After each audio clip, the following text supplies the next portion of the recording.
And we're live. What's up, you all? It's been a while since we have done the Vibe Political Show, but we're still here um, in 2022. And I guess Andre, we didn't discuss this, but I guess this is season 3 now. So, we about that life. But we're still doing it, and we wanted to continue on and try to improve the show. A lot has happened since the last time we had a show. Like, I'm in Hawaii now. I'm at home. It feels good to be home and just be with my family and everything. And so I'm excited about what we're going to discuss today. I'm excited about the show moving forward. Um, and life is good and God is good all the time and all the time, Andre, and all the time. You don't know what to say? God is good. I'm just messing with you. How are you? I'm What's going on? good. I am glad that we're back, and I think that the way we're going to do our seasons, just based off of what Brandon just said, that we'll just do it yearly. So every year will be a new season, because it There seems you like go. that's kind of the way we've been doing it. Mhm. So last year was season 2. Now we're in season 3. So I kind of like that we say we're in seasons. Yeah. Like we know we are a show that's syndicated, on Yeah. TV, So yes, we are in season 3 of the Vibe Show. Very happy to be back. Brandon had to get situated in Hawaii. I love his background. He'd be wearing the best shirts, so I'll be looking forward to seeing what shirts he wear. Yeah, and I'm still gonna be basic me, but I'm still cute though. But yes, I'm looking forward to talking about this topic is capitalism cap. I am, Brandon and I are a little bit older, so I didn't know what cap, no cap, all that was. I had to look. I was like, what in the world is a cap? Did you But just call us I guess old? no cap mean no lie, cap mean you're lying. Yep. So I figured out what cap was. Mhm. Mhm. And I did take some time to look at this. So Brandon is going to show us the YouTube video with Dr. Claude Anderson. He really gave some gems and some really good pieces of information. Brandon is the one that showed me this YouTube video about the conversation with Chico Bean and Dr. Mhm. Claude Anderson. And Chico Bean is from Wild 'N Out. He's a comedian. He's hilarious. Mhm. So yeah, I'm looking forward to Brandon and I's discussion on this and feedback from you all as well, because there was a lot of information and a lot of accountability, I think, towards the Black elite community as Mhm. well. So it was a lot. It was enlightening for me. I Yeah. learned a lot in it. And I looked at it last night because I wanted it to be fresh on my mind before we started. And Brandon also got excited and looked at it again, even though he already saw it before, but he looked at it again last night too. So but yeah, I'm looking forward to discussing this. And Brandon, whenever you're ready, we can go ahead and get started on looking at the YouTube video, or we can see how everybody's doing. I hope y'all are doing well. Happy 2022. Let's have 2022 be a better year than last. Each year be Yeah. better than the last. Amen. Okay, I'll as I'm getting stuff queued up. Yeah, so if you're on watching with us, it says that there's 2 people watching now. Go and let us know where you're watching from. Say something in the comments. And do us a favor, give us a like, click out of the video real quick, and share it if it's safe.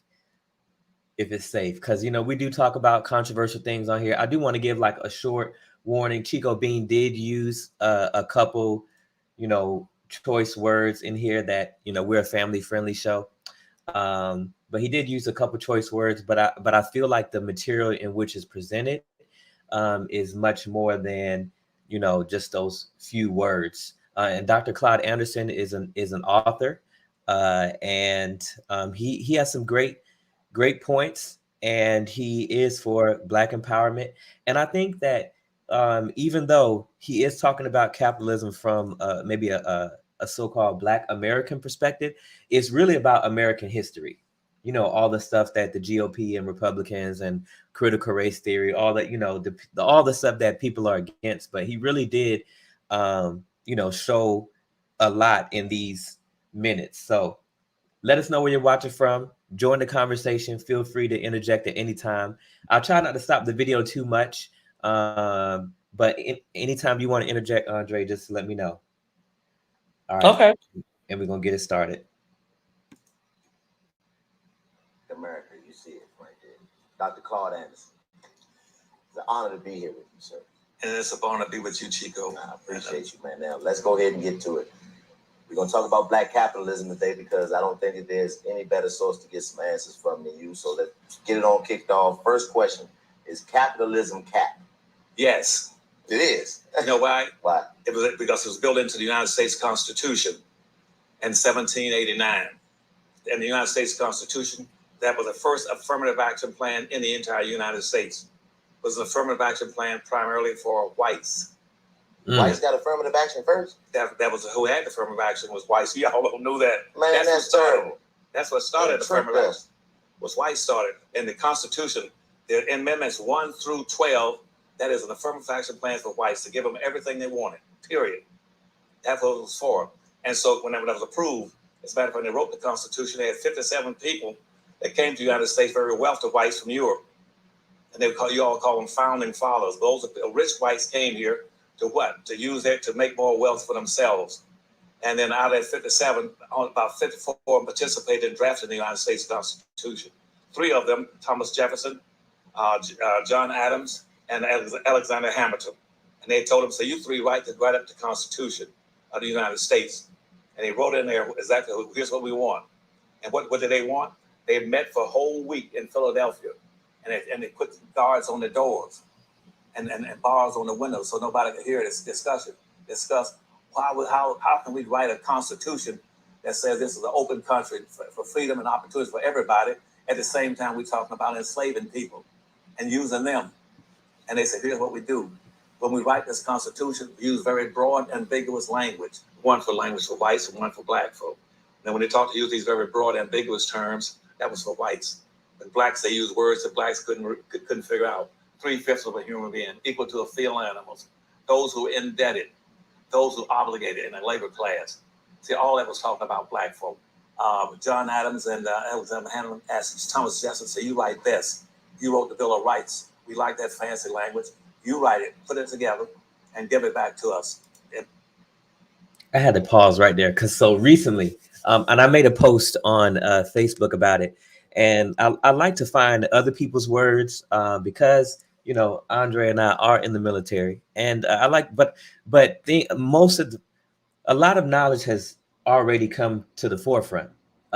History is history, and there's a lot of people who know it, which is why there is a lot of pressure to push back on the history that we do know. You know what I mean? Like that our family, because like we're not that far removed from slavery. We're not that far removed from segregation. We're not that far removed from these the racial woes of America. And maybe in some respects, you know, that needle hasn't moved very much at all or not enough. But recently I was thinking about the idea of the founding fathers, and I was just like, it's crazy how we're told to honor them. And so I made this post, and I wish I would have had it pulled up. But I made this post about the idea of respecting any human being, right? How can we respect the founding fathers when they own slaves? Yeah, you know, what I was gonna say, I'm glad you paused it, is that, you know, we can pause it right before Chico Bean asked another question. So I was thinking maybe we could allow him to answer a question, and then right as we see Chico Bean getting ready to ask another question, we can pause it and discuss. Of course we can pause it in between, but I'm just talking about just as far as like, you know, having a discussion on like that question and then seeing how Dr. Anderson answers it, and we can like. Right. And if you, I'll try to do that. If you know, I mean, I know you're going to interrupt. I'm just saying that's a good way to do the flow if you don't cut it off in between. Right, because he talks very fast. He does. Dr. Anderson has a lot in that brain. That's why he talks so fast. Yeah, he got to get it all out. But so what do you think about that, Andre? What I was saying, like as far as like how isn't it? it's hypocritical. It's crazy to think that we're supposed to honor the founding fathers, right? Because there are people, and the other part of that. So the question I have for you is, how can we honor and respect another human being, regardless of who they are, who believes in the idea of owning another human being? And so I'll answer that question. Then I want to talk about what he talked about in the beginning, Okay. because it was some information I didn't know Okay. that he said in the beginning. But to answer your question, it is very hard to have respect for anyone that wanted to own people. I mean, we did a show not too long ago about Thomas Jefferson, about what we his did. role was. And he's one of the founding fathers. So it is very interesting to even in the same breath say that it's kind of like an obligation to respect the founding fathers when Right. it's like, no, there's no way I can respect Thank them. you. Yep. There is no way that I can respect them. And, it really lets you know that it kind of just reaffirms what you said, Brandon, that when you really think about it, the Constitution wasn't built to protect anyone of color. Right. And and Dr. Anderson really elaborates so much on it. There was a lot that I knew, but there was some information I was like, wow, I had no idea. And it kind of goes back to what, so to go off of what he said that I didn't know that was already covered is that he said that affirmative action was really for whites. It started off being for white people. So it's interesting how, we talk about in the Black community how affirmative action doesn't apply to us. It really doesn't. It really doesn't apply. So it was just, I did not know that piece of information about it being for white people, because Black folks have been trying to, utilize it, but it really is not utilized for. It didn't start out that way. So I just found that very interesting because I did not know that piece of information. Yeah, and I think the reason when I posted that, there's a person, he was on like the Ukraine X Factor. I won't say his name, but it was interesting because his sentiment was behind it was that because of this is what his sentiment was, because of slavery, America is allowed to be what it is today. So what I see happening, and y'all know we keep it 100 on this show. What I see happening right now is the clash of ideology between the true historical facts, right, and then what we're told that we should celebrate. Like we should honor the founding fathers, right? They got memorials everywhere, museums, and they talk about all these great things that they did, but yet it is interesting because we can't criticize, or we're not supposed to criticize the wholeness of them.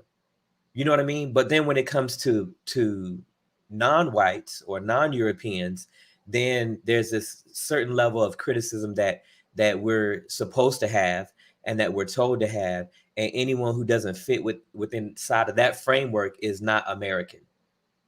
You see where I'm going with this? Yeah, so it's more of so I guess what I'm gathering from that is more of, I guess you can honor them but not respect them. Honor what they've done, but then not. I mean, because I don't know. I mean, for me, well, I guess the thing is, on like taking the fullness of the person in. That's all I'm saying. The fullness of the truth, right? Like kind of like the whole idea of critical race theory does not focus on individual groups. It focuses on systems, policies, institutions that have the power to inflict damage upon certain types of communities. You know what I mean? So like we're told like in America, the Constitution is like our Bible, right? But how is it your Bible when it doesn't like with this other aspect that we're learning about right now? You get what I'm saying? Like he's gonna go into more, and I don't want to get ahead of him, but he's gonna go into more like how do we idolize the founding fathers who wrote the Constitution, but then they had these other ideas. So at the end of the clip, to keep it like moving, because I be listening. So remember you heard him say the language that they used was very broad, but then they were specific in these other parts. right?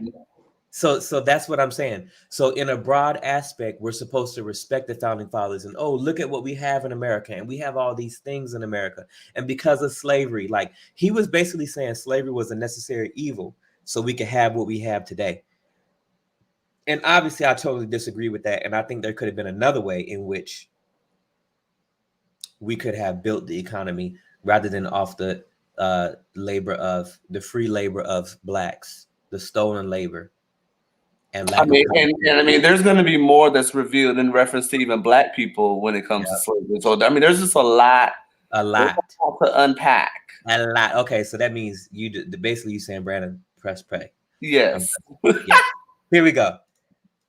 Use all those broad terms, stuff like all human beings have a God-given right to life, liberty, and pursuit of happiness. They didn't there for no damn happiness. Nobody was sailing across the river for happiness. They were coming there for impersonal enrichment. Right. And after they approved the Constitution, then those three people with the founding fathers sent out messages to all those 5 groups that have been in that race trying to get across the ocean to build a new land, and told them, send us your people. And the emphasis they used, let's put that at the bottom of the Statue of Liberty. Give us your tired, those who don't want to work anymore. Give us your poor, those who don't have any money. What England and France and 2 other countries did, they clean out their prisons, their mental institutions, and their almshouses with poor people to send them to the United States. And I bet you they didn't put that in the Hamilton play on Broadway. No. Left that right on out. And put none of that in there. But with that being said, well, you know, as you always talk about, 87% of wealth is locked into white society. So we are competing for 13% of the wealth. So with the racial wage gap, is there such thing as black capitalism? Can there be black capitalism with only 13% of the wealth to be competed for? Oh, yes. It's going to be hard to get it now. We'd have had some leadership sending us after the key things that we must have to be a competitive group in America to survive, and that is wealth. You see, they didn't focus on wealth. And the only time they came close to focus on wealth was back in 1865. That came out by some very key radical Republicans, white congressmen, who says right now our primary responsibility since we won the Civil War is to reverse the Dred Scott decision of 1857. The Dred Scott decision says that no black man has any rights that a white man is bound to respect. And what he was talking about was that you're not even citizens. And all the resources we got in this country, you're not entitled to it. Because now we're going to set up a social construct called the Constitution. And then that Constitution is going to decide between 2 groups of people. Those who will be aligned with us and be a part of us, and those who will be in opposition to us. And so the next year, in 1790, 1 year later, Congress approved what they call the first nationalization and immigration law, which says this is a white nation. And anybody coming to this country must be white, period, or can pass by whites and be viewed as whites. And that way they'd be acceptable to society. Black folk are... So I got a question, but go ahead. Okay, go ahead. You go ahead. This is a semi-controversial question within the black community with what he said. So he just said you just got to be white to come to be welcome, right? Just it don't matter, just white. But then he said or pass as white. So my question is, do you think within the black community, just within the black folks, that's why colorism is so strong due to due to individuals that were black that passed as white? Do you think that's where colorism really kind of originated from? Because if you think back to those times in the 1700s where you had somebody that was black. Now, mind you, I'm melanated. I got brown skin. So but then you do have black folks that passed as white with the colored eyes and all that stuff. Yes. Do you think that could have been the origin of colorism, where there's always this light skin versus dark skin rivalry? I hate to say rivalry because I don't like to say that word when it comes to black people, but kind of like that black on black hatred or that like resentment towards maybe someone of lighter complexion. I don't know. I'm just saying because it exists. It exists. Yes. I think yes. My answer to your question is yes. I think that is where it comes from, and so what So I got a question back to you. Why do you think that is? Because what if you were white passing, what did that mean? What did that mean for There you? was a certain level of privilege that you received, Yeah. being lighter. Yes. Because remember, I was gonna bring up how we learned about this in Diomi, and remember how like people from Arab nations, like who were white passing, remember they went to court because you couldn't buy a house, and if you couldn't buy a house, and that means you couldn't buy land, right? You couldn't buy land or a house unless you were what? White. So remember learning about the court cases in which people went to court who were white passing, and they were, certain people were allowed to be deemed as white, but they had to go through the court system to actually be found as white. Is that not crazy? It's and I mean, and people will do anything to survive and make it in the world. So Right. even though they know they black, they're like, well, listen, I look white, so I'm finna be white today. Like, So because let me give an example, because W.E.B. Du Bois, he was white passing. He could pass for white, but he actually got a job because he was white passing, and I think at a hotel or something like that. And then, but when you think about, he was probably deemed like radical.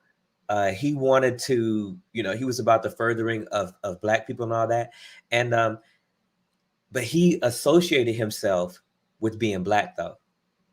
So he had both experiences, but he left the white experience to go back to the Black experience.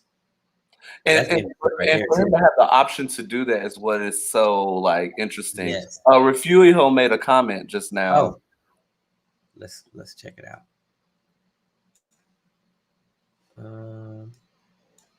Oh, I wasn't on the right page. She said I had no idea. I think she's probably talking about the colorism exist. Yes. Probably didn't have any idea about that. But yeah, Yeah, let us know. Let us know if that's what you're talking about. yeah, I'm assuming you're talking about the colorism that exists.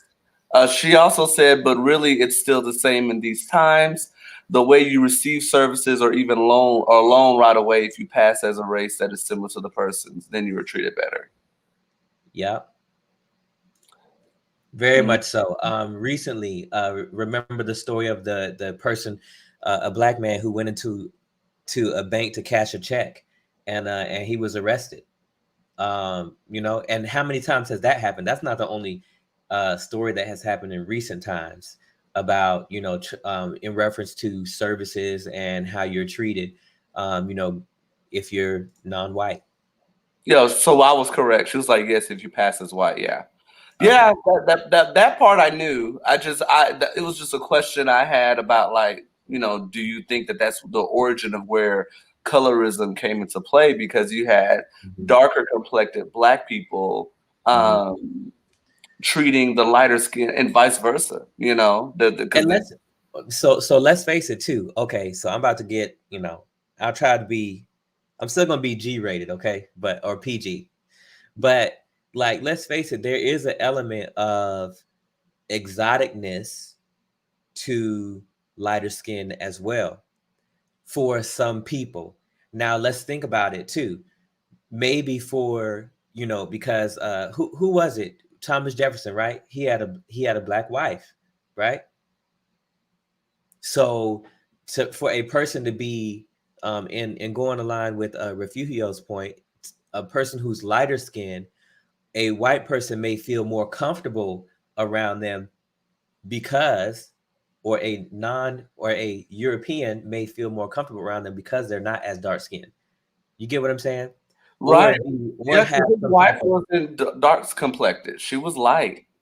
See? So and so they're closer to white passing, and then there's there are, let's face it, I mean, there are fetishes, so there's different elements to where also I think the colorism came into play, and it still exists today because of those things back then.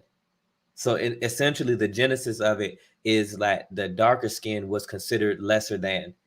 even in multiple religions. I was talking to my dad the other day, and even the Mormon religion, MLK called them out in the 1960s, but they believe that the black man is an abomination, and they didn't address that until more recent times. It took them a long time, to really deal with that, but that's part of their core belief.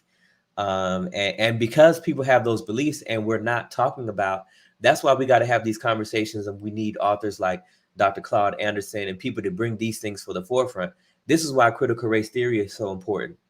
This is why it's important to not just glorify American history or the founding fathers, but to take a more in-depth look into who they are, what they meant, and if they really meant all men are created equal, then why is that not the reality that we have seen in the last, since this country was started as we know it?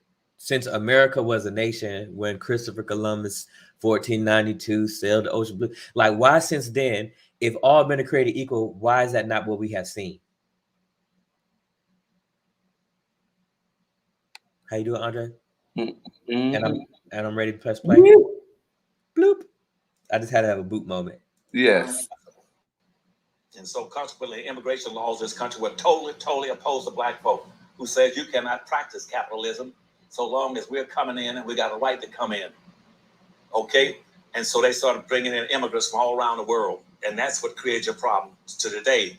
When you say those things, like, what do you think is the best possible way for us to start to get to that point of generating black wealth? Capitalism never existed until about the 15th century. Prior to that time, we had mercantilism all around the world. Europe was a mercantilism stretch all the way around, as where people just made a product, sold it. There was no system. And so every individual could go out in the mornings into the marketplace and sell his vegetables or sell whatever he wants to sell, shoes or clothes, and that was it. And so, no, capitalism came out of black people. And that's why it's a little concerning to me when I hear a lot of professors, particularly on college campuses, talking about anti-capitalism. Capitalism is the best thing we got going. And the opposite of that would be socialism. Capitalism means private sector owning and controlling resources and being able to make profit. People say, well, Dr. Anderson, let's go for socialism and just push socialism where the government owns everything and they control everything. I just had to pause right there because, in my opinion, I don't think that what we see in America is capitalism. I think it's an extreme level of capitalism, and then for the very extremely wealthy, it's really corporate. So, well, it's two things. I think it's socialism for the very wealthy, for the top 1%, and then for corporations, it's corporate socialism. Then for everyone else, it's capitalism. You see what I'm saying? Think about it. The wealthy not paying their fair share of taxes, but yet getting all the tax breaks, and they have exuberant amounts of money in which your tax, most people who are probably going to watch this show, a corporation and the extremely wealthy, you're paying more taxes by percentage based on your income than they are. Therefore, then they pass down the cost, right? So they say, oh, if we're going to pay people more, we got to pass down this cost to the consumer. So basically the middle class and the poor, right? It's really, you really got to be rich to be poor when you think about, all the different fees that are attached to being poor. So in my opinion, the capitalism he's talking about would be the more pure capitalism, which would be, I never heard it mentioned like that, mercantilism, right? It'll be more in relation to that, which I would assume in mercantilism, there's still supply and demand, right? In capitalism, now what we have in America, like the supply and demand has been controlled for a long time. And I think it's more evident now. So like with inflation and the rising costs of everything, but yet your pay, like I think what he's talking about is sustainable capitalism, not extreme capitalism where you have one class dominating all the resources, because I would say largely the rich control the resources of the globe. And in America, we definitely know that to be the case. the rich control the resources, right? Like, because they're the ones who, it's kind of like certain people are granted access to certain information and certain things that if you never had a financial advisor, then you wouldn't know about these extra ways to hide money or to have offshore accounts, or, you know what I mean? And so, like, I think it goes all the way back to Reagan when they decided that corporations were people. So if a corporation is a person, now that person is entitled to these certain rights. But if you look at the tax rate from the very wealthy, they used to pay 50% and up. And each president, damn near each president, that tax rate has gone down. So now we have moved to the point to where Elon Musk is the spokesperson for all the billionaires, and he's kind of like crying about how he's paying $11 billion in taxes. But that's not giving you the full spectrum of how much he should have paid and how much of a tax break that they get. For example, this last thing, it's interesting that Uber, for I want to say like a good 5 years or something like that, they claimed that they were operating at a loss. But where they trick you with the money is, how is a company that's operating at a loss valuated at $5 billion? You see how this works? Like, it's real tricky, and it's just magical trickery, wizardry, because like they don't have access to that capital, but they're evaluated as this. And so if you keep doing those type of things within a capitalistic system, then we get extreme capitalism. And then I would say he means pure capitalism where everybody also could be involved, because the capitalism that we have now in America, he's going to talk about the statistics of what we owned, of what Black folks owned back then versus what Black folks own now. And if it was a pure capitalistic system in which everyone could participate, those numbers would be drastically different. Andre, you got anything? Yeah, I don't want to give too much away. So the only thing I will say is that I think that what he's talking about is, well, I mean, he's going to cover it a little bit. I don't want to spoil too much, but he's basically going to talk about how it's important that us in the Black community have the same access, because right now we don't have the same access as someone that is white, right, to have the equal amount of what I guess when you call it capitalism. It's not the same. So he's going to kind of explain that in detail on what that means. But yes, Brandon, I'm with you on what you said in reference to that, because there is different versions of capitalism, right, from the elite to like someone like you and me. Yes. Everything with restraints, and all the profits go straight to government. I ran that down in Cuba. Very few people own anything. Ever since about the late 1950s, no private businesses in a magnificence. Everything just simply same cars, been there since 1950, are still running. Just repair the same old cars. And the few businesses that exist, you got to be close to a prince or a god to get a business in Cuba. Wow. And that's why most of those Cubans that came into Miami, they flew out of there right quick, because they wanted to practice capitalism. So let's go back and talk about what capitalism is right fast. Capitalism, as you and I discussed earlier, capitalism came about because of what happened with Henry the Navigator back in the early 1400s, and somewhere between 1445 and 1455. He picked up almost 16 black slaves, they weren't slaves at that point, blacks off the coast of Africa. And he brought them back into the European theater, and he decided, what do I do with these people? And so he went to the Vatican in Italy, and gave them to the Vatican. And why? Because the Catholics had a reputation at that time around the world as being a religion that was concerned about helping people that needed help, and the people that were classified as slaves to be their mediators, to bring comfort to them, their comforters. And so the Catholics, but at the same time, the Catholic was milking them in the sense that whatever resources they had, or they could get out of them, they took it to the Catholic Church. That's where at that time they said all roads lead to Rome, because the Catholic is spread out all around the world. Catholic is going into the Middle East, they're going into Latin America, they're going into the Caribbean, and they were going there trying to pick up one thing that was extremely important: wealth. They wanted wealth, and the Vatican was loaded down with wealth, all kind of wealth, where they had gold this, gold that. But after Henry the Navigator gave those 16 blacks to the Vatican Church, The Vatican then said, we got to use these people. We use them as labor around the Vatican. And they used them for about 40-some years. And then in about 1488, Pope Innocent came out and with a public edict that says, you know what? I got an idea. And we no longer have to keep encouraging people to use Indians and primitive groups for slaves. There's another group of people that will be better at providing labor than the Indians, who are weaker people. Let's use Africans, these blacks out of Africa.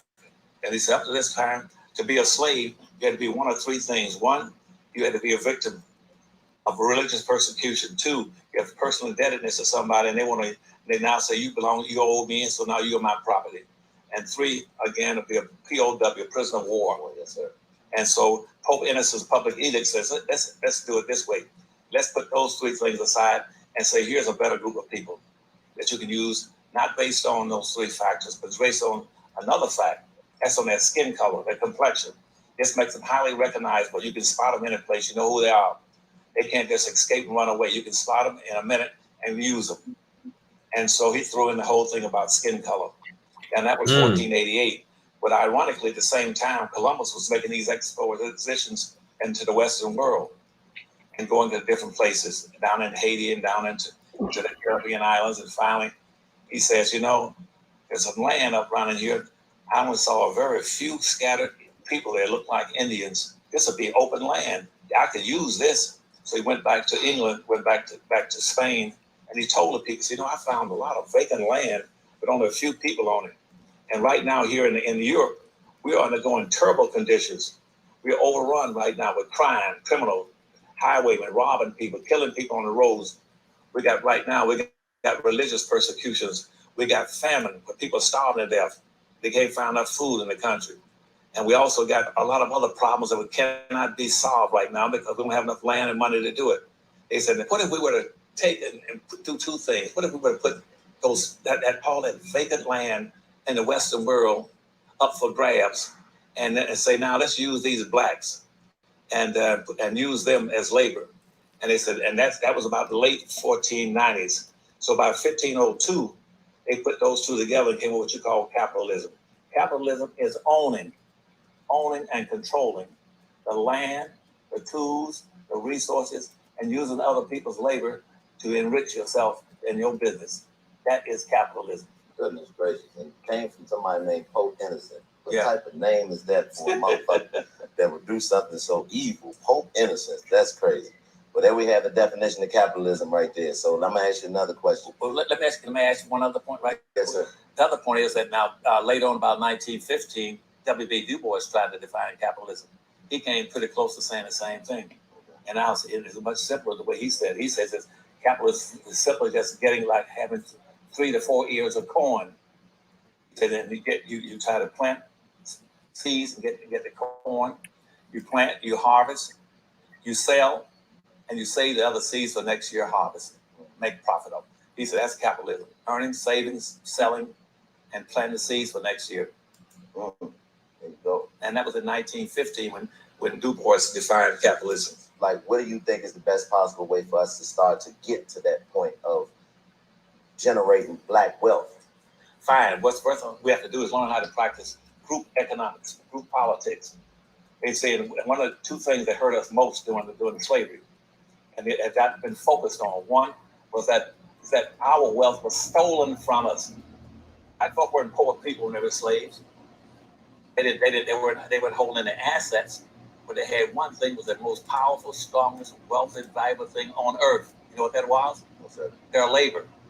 And see, and it's black labor. Nobody teaches black folks that. Your labor. That black labor was the most invaluable thing they could have. But you see, when they set up this Constitution, they said all the wealth of this nation is going to be embedded in what we're going to set up right now. And the first thing is land. It said, so the whole purpose of slavery should have been an issue for Martin Luther King and all of our leadership for the last 200 or 300 years. And the purpose of slavery was to what? Was a transfer to maldistribute 100% of all this country's land, resources, business, gold, silver, chrome, magnesium, timber, and and rights, privileges, and ownership and control of everything, and put it in the hands of the dominant white society. Look, while he was talking about the free labor piece, right? Isn't it, to me, in many ways, like it still hasn't, that's still what it is. I was talking to my dad about even Motown. So remember Berry Gordy started Motown, and while like Berry Gordy also pimped out the black artist. You know what I'm saying? So when he's talking about how black folks can generate wealth, he said group economics. In other words, pooling your resources together, which, you know, he's going to talk about how other races do that. Now, isn't it interesting still, like, you know, so a Kanye West or these new rappers that get signed or these people who get their NFL contracts, when you really think about it, so yeah, they may be having hundreds of millions of dollars, right? Which may sound like a lot of money. But notice that they really don't own it, though. You get what I'm saying? For Berry Gordy to pimp out other black artists, I'm wondering, like, who was he doing business with? So yeah, he started Motown, but who was his distribution? Who owned the radio stations? BET was sold to a European man. Like, what do black folks own? And so when he's talking about capitalism owning and controlling, like, these black wealthy folks, which he's gonna get to, so I won't get too into that, but it just makes me think about how, like, really just what do they own? So yeah, they may be balling and maybe they getting money, you know what I mean? But what good is that wealth if you can't like pass it on? And I would love to see more black folks want to see other black folks do well, which sometimes means that we should go through the fire, not just for ourselves, but for other people too. You see what I'm saying? And he kind of covers that, and he kind of covers that in the in this video too. Thank you for stopping me. Yes, you was finna go there because I just think about all, like, even the artists that we listen to, like Andre and I, we love music, but remember the artists that we listened to growing up, like TLC, you know, all the, you know, like think about all the artists that you know, SWV, Tony Braxton, like none of these folks had good deals when it came to what they were getting paid, you know. And some of these sports players and stuff, yeah, they may be getting $15 million contracts like straight out of high school or whatever, which sounds like a lot of money, but in the larger spectrum of it, like, is that enough to start? And are they allowed to start? I'm thinking there's a code. Are they allowed to start their own businesses? Because with all the black wealthy entrepreneurs and athletes and all that, like, where's the businesses? Where do we start creating jobs? And so I'm gonna stop there because he's gonna get there, and let me get to go ahead and take Everett's comment. Yeah, so do not want to dilute the conversation, but before all this, conquerors would always enslave the conquered. This has existed since the beginning. It was not a demographic thing as much as it was a strong versus weak idealism. You are absolutely right. And I think within that statement lies the solution to the problem. Just because somebody's weak, different, or maybe deemed as weak or not as strong doesn't mean that, you know, that they should be conquered, etc. But yeah, I agree. That's a good historical point. He made another point. The difference between being rich and being wealthy. I like that statement because there's a very, very, very big difference between being rich and then being wealthy. What's the difference? I think that, and Ever, you can correct me if I'm wrong or just give me your perspective of what the difference is. But I think that being rich means that you have that there's money that's never stopping, versus wealthy is where you are more than comfortable. So like I think about, well, no, actually I think it's flipped. I think rich is where you have the millions, but wealthy is where that money is just, you're just sitting on money that, like, you'll never have a day where you are struggling. So your riches can go away. You can be rich and then all that money is gone and then you're no longer. But I think when you're wealthy, I think that wealth is where you want to be. versus rich, because you can have riches one day and then those riches can go away. Mm. Maybe ever is that? Maybe did I do all right with that? Did I do all right? Is that all right? I think riches are temporary versus wealth is where it's foundational and where it's just a consistent flow of money coming in versus riches where riches can go away over a time. So yeah. Ever said Orica person. Oh, a rich person. I think he meant to say a rich person. Yeah, a makes rich person. A rich person makes a lot of money. Being wealthy are the people who write the checks for those rich people.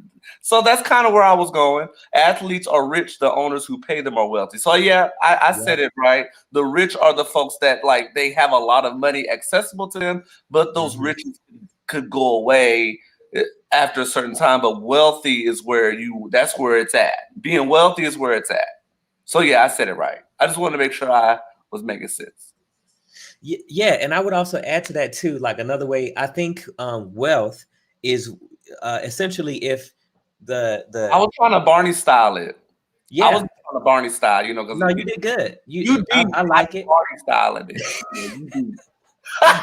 I just want to add that I think wealth is when you can pass it on to a next generation, and there's a continuance of creating a job. Like wealth is like land, businesses, something that somebody can inherit and pass on. Whereas riches, like riches would be like, oh, I got a lot of Bitcoin, but if Bitcoin dropped tomorrow, then a lot of your riches, would be gone. Or riches is something you can squander. Wealth is a lot harder to squander, and wealth is something that you could pass on to generations. That's my thoughts. I mean, Everett said it good just now. I don't know if you saw this. Wealthy people do not worry about money, to be honest. Yeah. So that's kind of where I was going. Someone that is rich does have money right there. And it's great being rich. People say I'm rich, big, all that. But then that wealth, though, that's what you want. You want that wealth, that continuous amount of money coming because you have a business or you have something. Wealth requires a sacrifice that rich is easily disposable. So y'all are saying it better than me. Okay, Everett and Brandon, and I'm just basic. I was basic saying rich is where you got money where it can go away at one point. Wealth is where it's just continuously just coming in, and you have a business and you have a brand. I'll say that. Yeah. Like I think about Oprah. Oprah is a brand. Oprah has wealth. Okay. Right. Not just rich. She has wealth. Insurmountable amount of it. Which I think he gives a dig to Oprah in this. I wonder if y'all gonna catch it. But I think he gives a dig. Okay, that is why I was a supervisor. I know. I'm not. Listen. I know my place. But as long as I said it, as long as I said what I said, it makes sense. And I meant what I said. As long as I was in the gist of what you was trying to say, that I win. Okay. All right, let's keep it moving. That was the purpose of slavery. Okay, Dr. Claud, my next question to you then is there such thing as black capitalism? Yes, there is. And how's that operated? Yes, sir. What we have to do is go back and remember what I told you earlier, that the whole point of slavery was the maldistribution of all resources, period, into the hands of one group. Yes, sir. What you have to do is create a situation where you can call some of that money back, or you can start creating your own wealth, and you can start getting it through reparations, or you can get it through inheritance. Okay, well, why do you think black people struggle in the system that's set up for us now? Why do you think that? Who caused it? Everett left a comment. Yeah, I was gonna get to it. I was waiting for it. Yeah, he said no. Oprah's extremely rich, but her money came from someone else, a wealthy person. I would like to know who that came from because that's deep. That's deep, and I'm not because I want to know who that wealthy person is then. Because the reason why I used Oprah as a person that I feel is wealthy is because she is a billionaire. So that's the reason why I said that. As far as she can pass down, if she had anybody to like that she could pass her money down to, she's able to do that. So I want to know who this wealthy person is because when I see billionaire, that I look at that as wealthy because you're a billionaire. So her wealth and her money can be passed down for generations and generations. So I don't know. I mean, who's this wealthy person? Yeah, and I think he left another comment, but I think too that, you know, to bring a spiritual, right, to bring a spiritual aspect to it, I think that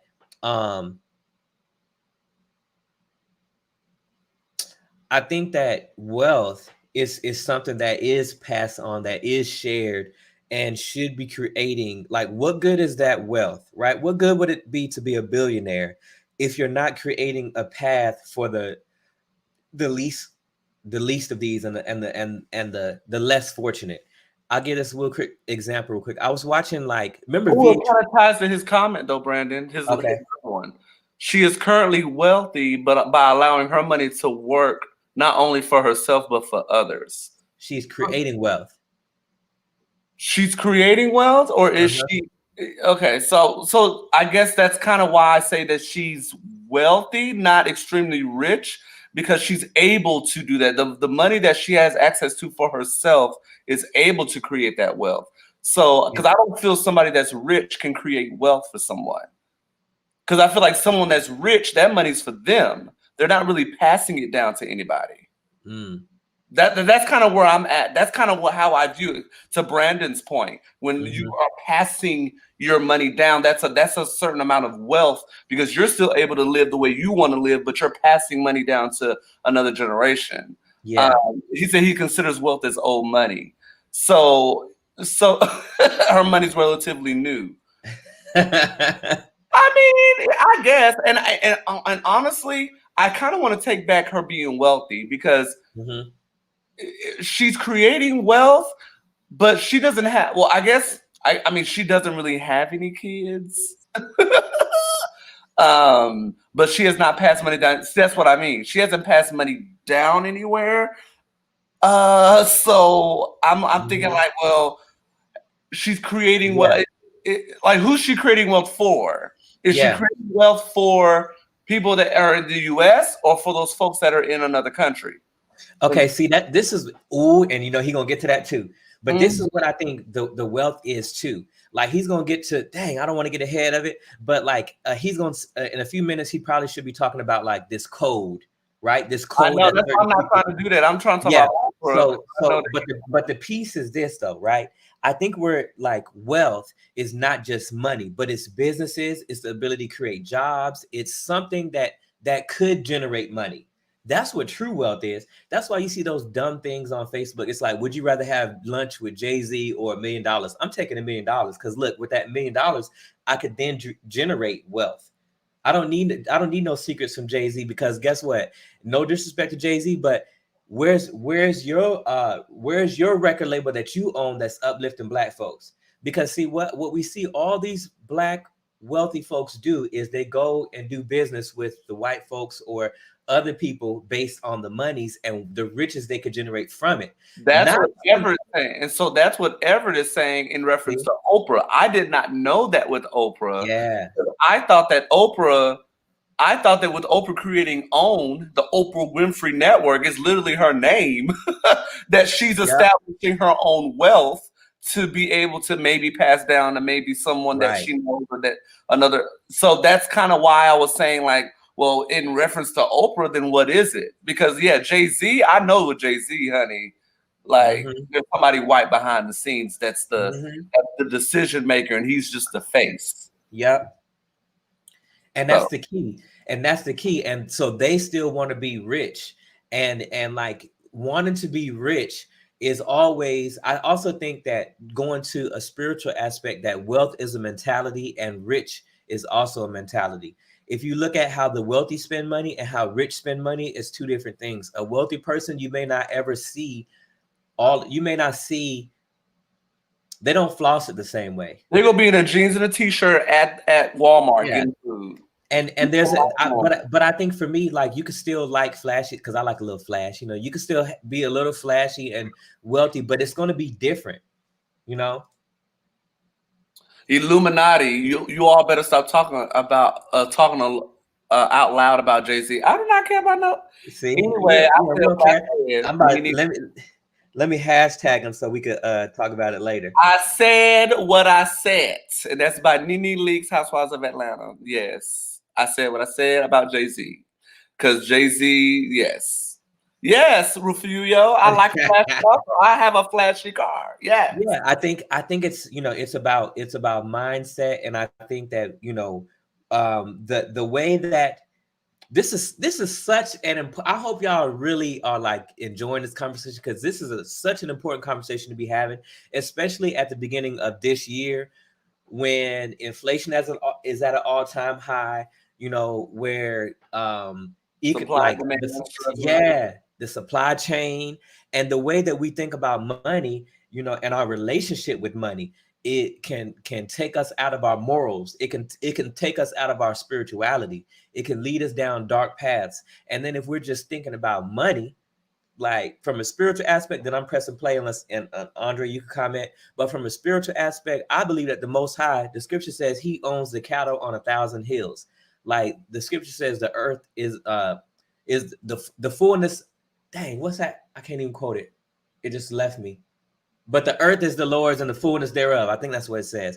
Basically, the Most High owns everything. So the point that I want you all to think about when it comes to riches and wealth is, what are you in need of? And if that ain't no long list, I consider you wealthy. Damn near every American, I feel like, is rich compared to the rest of the world, compared to what do we really need. And so all of this, talk about riches and wealth sometimes gets us tricked up and like thinking, but it's like when you really think about what you really need, how long is that list? And if that ain't no long list, and if your basic needs are met, that is wealth. And Ooh, then from there, we can build to the point to where we can start generate wealth for other people. But as long as we're trying to be rich, we're going to be trying to be something that we're not, and we're going to try to compensate for social aspects, or so we can get a special seat at the table, or we're going to live outside of our means, which is stopping us, or we're going to be given to churches. In which you go into a whole nother.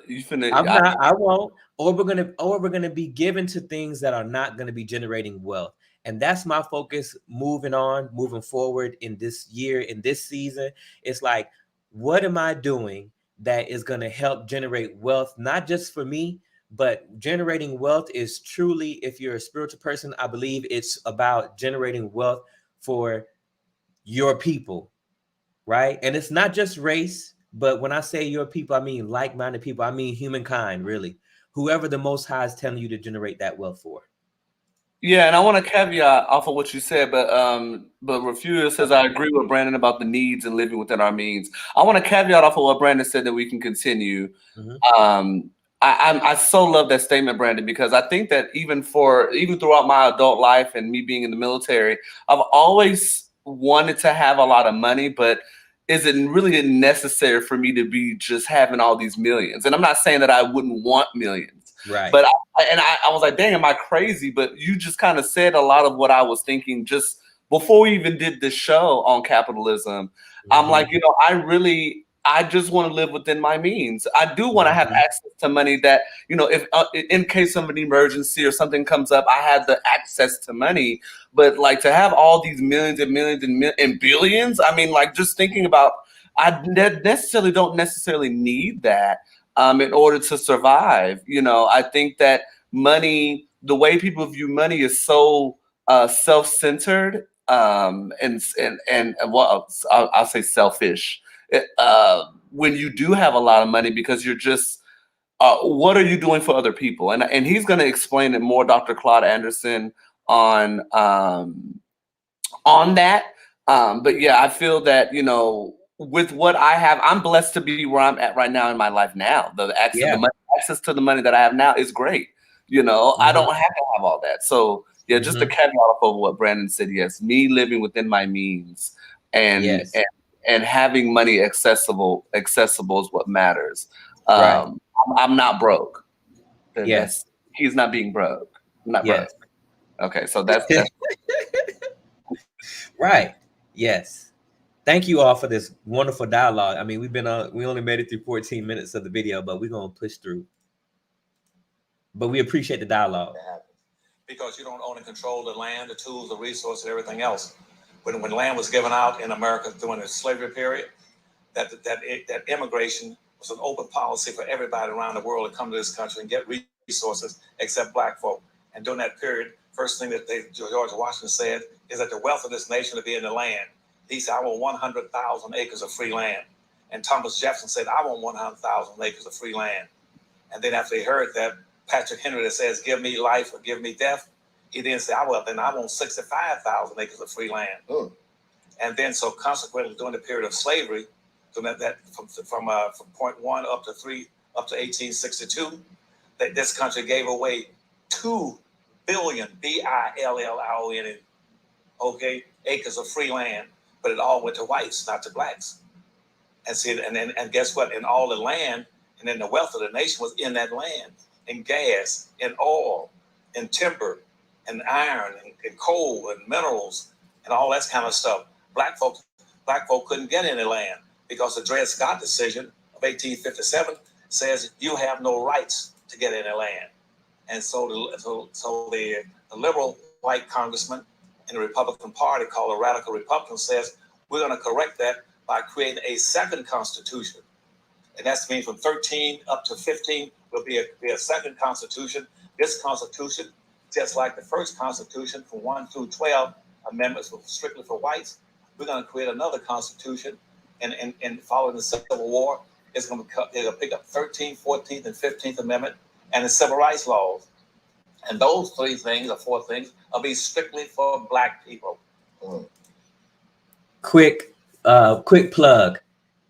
Does anybody know what the 13th Amendment covers? It is the 13th, right? Yes, 13 through the 5th. Yeah, I won't give it too much. And the 13th. Yeah. What have you? The Netflix show. Have you watched the Netflix show, the 13th? No. Definitely, I recommend anyone watch that one. And that's the one that basically says that slavery is legal when it comes to prison. But I find that interesting, right? So amendments 1 through 12, right, for white folks, and then the First Amendment for non-whites, because he is talking about it from a black-centric point of view, but we know that it's not just earlier on he talked about how the Native Americans were enslaved, and so along with the colorism point, to take it back to that, remember earlier he was talking about how black folks, they're black people have a distinct look. You see what I'm saying? Like, you can't mix in or hide in. Usually there are white passing black people, but for the most part, black people are melanated, and have a certain distinct look. So that's probably, also where the colorism came in. Ever said, and it still is, that Head Start is part of the reasons for the plight of Black America. Exactly. Because think about it. If somebody's getting something for free, right? They always bring this up in the news. If somebody's getting something for free, where else are they taking that from? So, and then he's going to go on further. They don't got no land in there, though. But no land in neither one of them amendments. Some of your strongest senators stood up on the floor of the House of Representatives and the Senate says this: there's only 2 things that black folk can be in this country. You're either going to be slaves or you're going to be free. But to be free, minimally, you must have 40 acres, a mule, and $100. Man, the only person that is operating on that is Spike Lee. He's the only one that got 40 acres and a mule. And that's just a production company. That's crazy. You know what? Speaking of that, with it being such disparagement between black wealth and white capitalism and the way things are set up, there have been a lot of black people who have been successful. There are some black billionaires, and there are a lot of people who have, thrived in the system that has been set up that wasn't set up for us, rather. So why do you think we as black people are suspicious of those people? Well, because of slavery itself. But during slavery, you have to remember this. We had, at the end of slavery, we had over 5 million blacks still enslaved in this country. And now that said 5 million blacks, we had at least about 6,000 blacks who had done very well under slavery. You know why? Because I told you what capitalism was. You get some land, get to control the tools, the land, the resources, and use other people's labor.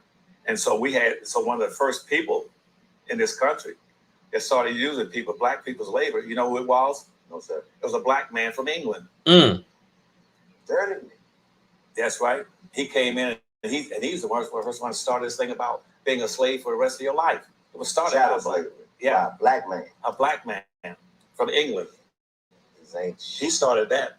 And really? Yeah, and so consequently, blacks started getting into buying, getting a few land lots here and there, and they wanted to use black slaves. Chico Bean, Everett.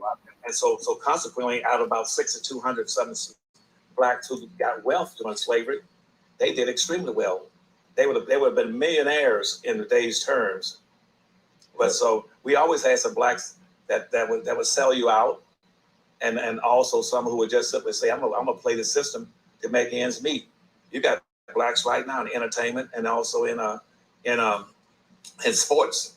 They're totally indifferent to the race matters. They don't care about the race matters. They said, I'm gonna milk the system. I'm gonna buy me a lot of land. I'm gonna do this. I'm gonna buy me a hotel. I'm gonna buy me a.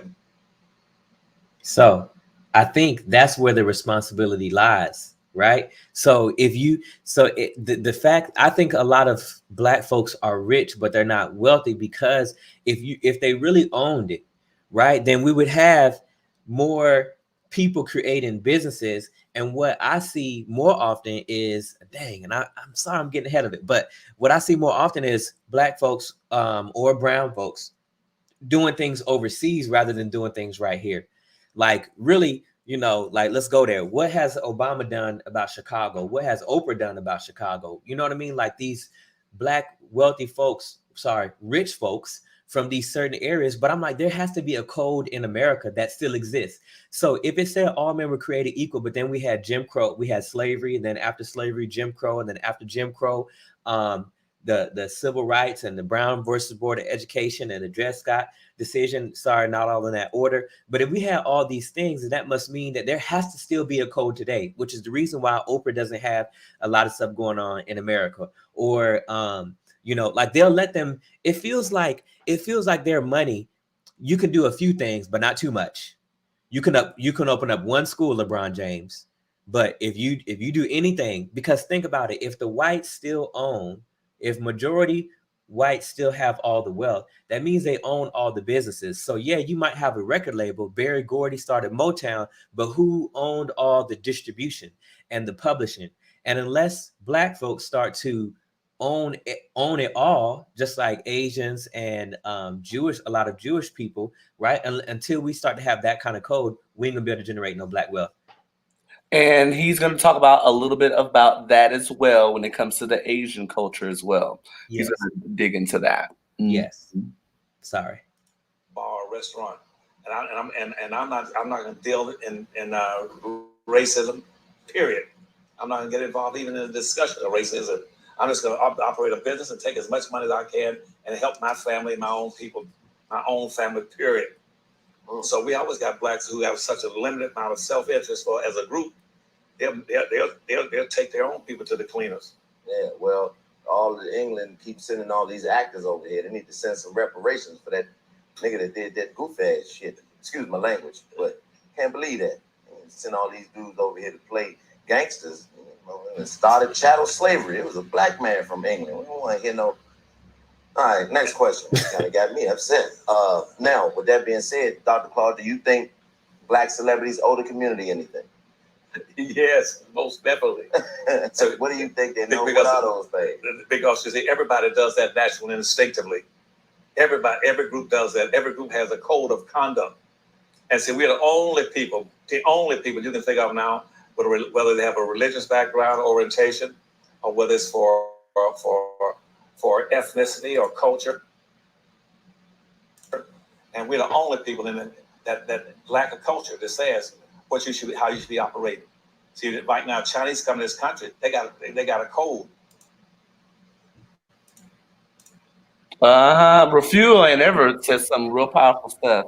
Refuel says, yeah, it's like someone or some group does not want brown or blacks to own too much so that they don't have control. And that's powerful because that's really what it is. That's really what it is. And then Everett said something too. Yeah, and for that point, Refugio, like I was talking to my dad too. Like every time I was talking to him about, Michael Eric Dyson's book, Entertaining Race. We started reading that and discussing it. And within that, like we started talking about Black Panthers and Tulsa, Oklahoma. If you don't know about that massacre, on which Wall Street stole the system in which they use now from Black folks. So even 60 years after slavery, Black folks had their own economy, right? And probably own, this is the crazy part, own more wealth then than we do now. When you think about, maybe not more riches, but we had more wealth then. You see how that works? So it's crazy that every time Black and brown folks, how about I just say it like this, every time non-whites in America have aspired to be greater, the white supremacist power structure has come in and destroyed it, from bombing neighborhoods in Philadelphia to killing the Black Panthers, and they are extremely afraid. Hoover was extremely afraid of Black unity, Black and brown unity. And Everett made a long post. Oh, I didn't. There are a few Black-owned anything. One of the issues is that a Black person who makes it owes the rest of the Black community. Do they have an obligation to give back when traditionally Black people are looking for the hookup while paying full price for other people's products? There is a conversation that very few would like to have. I like that he played kind of like a counter to what Dr. Anderson just said. I think that's what Everett just did. So I'm going to expound on that. I kind of want to expand on that piece, because I do 100% agree with Everett on that. Because to a degree, it's kind of like, okay, there's already a struggle with Black and brown people owning anything, right? There's already a struggle with that, because he just gave the percentages. And Everett, you weren't here for the beginning portion of the talk, where they say where 87% is white owned, and then you have 13%. Only 13% for the Black community. Black, I'll say Black and brown because I want to include, because I think that includes Black, not just Black people, but also people of color. So with that, there is a certain level of concern I have for saying that Black people that do make it have an obligation to pass down to other Black folks as well. Now, mind you, what I will say to somewhat of Dr. Claud's defense is keeping it within the family, because you do have folks that do make it and then they don't pass nothing down to their family. So that could be a way of having at least a younger generation within that family continue on with that, I guess, that wealth or whatever, or the riches, keeping that in. But yeah, there is an obligation that a lot of Black people just say, well, if you made it, you need to grab us too. Because, honey, I hate to say it, but in the white community, that ain't happening. The white folks are saying, I got what I got, you on your own, boo-boo. But you expect in some cases it is. In some cases. I think, okay, I want to push back on Everett, or just expand a little bit slightly too. I think that there's an expectation for Black owned corporations or businesses to pass down riches, not wealth, because Black folks largely in America have never had wealth, not like white folks. Right? We like the affirmative action plan, from the land and the wealth and all that. So when we see a Black millionaire or billionaire doing well, there's an expectation for them to pass down riches. But what we need them to pass down is the wealth, right? Like, we need them to be the Moseses. Or is it a case-by-case basis, though? So when you think about passing down, like, am I, like someone passing something down to me, am I going to be responsible enough to maintain that? So guess what? There's clauses and there's education. And I think that one thing that, okay, this leads to another point in the Black community. You know what we do not do well? Where is Elijah Cummings' successor? Where is John Lewis's successor? Was it really John Ossoff? Like, there's nobody else you could find in Georgia, right? Ain't no black that you can find. Because let me esteem white folks for a second. Not that they need it, but let me do it for a second, right? When I was in Georgia, I was in cadet command and I was in charge of the color guard, and we went to all these events, right? They always want you to, people want you to come and be the color guard for their specific events. So what I notice about white folks is they do not give up on their own community.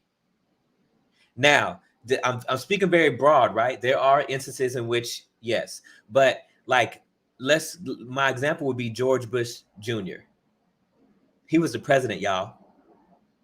And if you know anything about his story, like, and the woes and the ills of his decisions and who he was as a person, like his family never gave up on him, and the surrounding people, which is why, like, if we're going to talk about capitalism, there's so much more this stuff can branch off to, which is, like, educating one another in our own communities, and teaching the scriptures, like who we are in the scripture, and finding your identity. And I think that's why we're stuck in riches, and we're stuck trying to get, like, our community stuck trying to get like Oprah, or trying to get money instead of trying to get wealth. So when I say pass down wealth, I mean pass down businesses. I mean pass down ownership of land. I mean pass down, and then give each other the hookup, but give each other the hookup in wealth, not the hookup in riches, in which could be squandered. Because if you give the hookup in wealth, then you could do it in contracts. You could do it in trust funds, which also can go bad too. But when you educate people from a young age on, like, if you have kids, everybody who has kids should probably have, I mean, if you have the resources, your son or daughter should have a credit card right now. Open up a credit card in their name. By the time they're 18, they have an 800 credit score. Like, it's things like that we can do now to start passing. And that, so if we can't pass on wealth, right? All of us are not going to be able to pass on wealth. We can pass on the knowledge. We can pass on the baton, so to speak, so that way that person can then carry it further. And I think that's what he's saying when it comes to the responsibility, not the responsibility to pass down riches. We need to pass down wealth. Sorry, I went on a rant. And just to basically, like, roll that all up into what I wanted to say is that I think that to roll it all up, I do want to kind of somewhat caveat off of what Everett said, is that I feel, for me, it should also be based on a case-by-case basis. Because if I'm going to be passing my wealth down to someone that is in my family or a friend, it doesn't even matter. I need to know that they're going to be able to get wealth themselves and continue on that thing. Because not every person is able to get something and then maximize on that and then be able to pass it down as well. So you should have the common sense to know, okay, if you're able to pass it down to someone that you know is going to also increase on that wealth and maximize on it. Not necessarily the riches, like Brandon said, but that wealth part. Because being wealthy is where you want to be. Riches fades. Rich fades. So that I think that's the message behind it. Because and I think that's kind of where everyone's going. It's like, are Black people obligated to just pass down their money? No, they shouldn't be. But like you said, Brandon, and I will agree, when it comes to white folks, they look out for each other. Yeah. They really, really, really do. For the most part, they do. I was just saying there's some that are just greedy and selfish and don't think about themselves. Yeah. Because that's. But he also, Dr. Claud Anderson just talked about Black folks who do the same thing. But what I will add about white folks is, generally speaking, right? Broadly, yeah. They were given the wealth to be able to pass it on. So if you were given, you were given to pass it on. Exactly. It's easier to understand that it's your responsibility to pass that on. Want to get to these comments? Okay. Ever said, but understand, everyone who come with you can't go with you. That kind of ties into my comment about the whole, like, case by case basis. Not everybody's going to be able to. No, because that person may not be mentally or responsible for all that. That's a lot. But I still think there's that responsibility to find your successor. Like I still, for the life Yeah, of me, don't find understand. it, but it just may not be the person that you think it is. It may be Right. somebody else. But find Because you can't tell me, like, I met John Lewis. You can't tell me that he couldn't find somebody, or Elijah Cummings. Like, why are we not expanding? Which another show we should do. We should probably do a show about NAACP and these Black organizations and do more in depth into like what they're doing. Because I'm thinking they're holding up progress. Because like, how are you not finding people to take your spot after you're gone? Maxine Waters should have a successor already. We should be hearing about these people in the community, and we should be expanding, not just to have a successor to take John Lewis's spot, but even at the more local level, which we understand local politics can get a whole lot more done. And then ever said Black leaders have been fading for years, in my opinion. Yeah. And Refugio say yes, and also educate on financial. Yes. Amen. And ever said we must first understand credit to pass it on. Yes. Right. Y'all coming with it. That debt to income ratio and all that stuff to Yes. have that over 800 credit score and all that. Refugio says, since I can remember, my dad would tell us save and invest.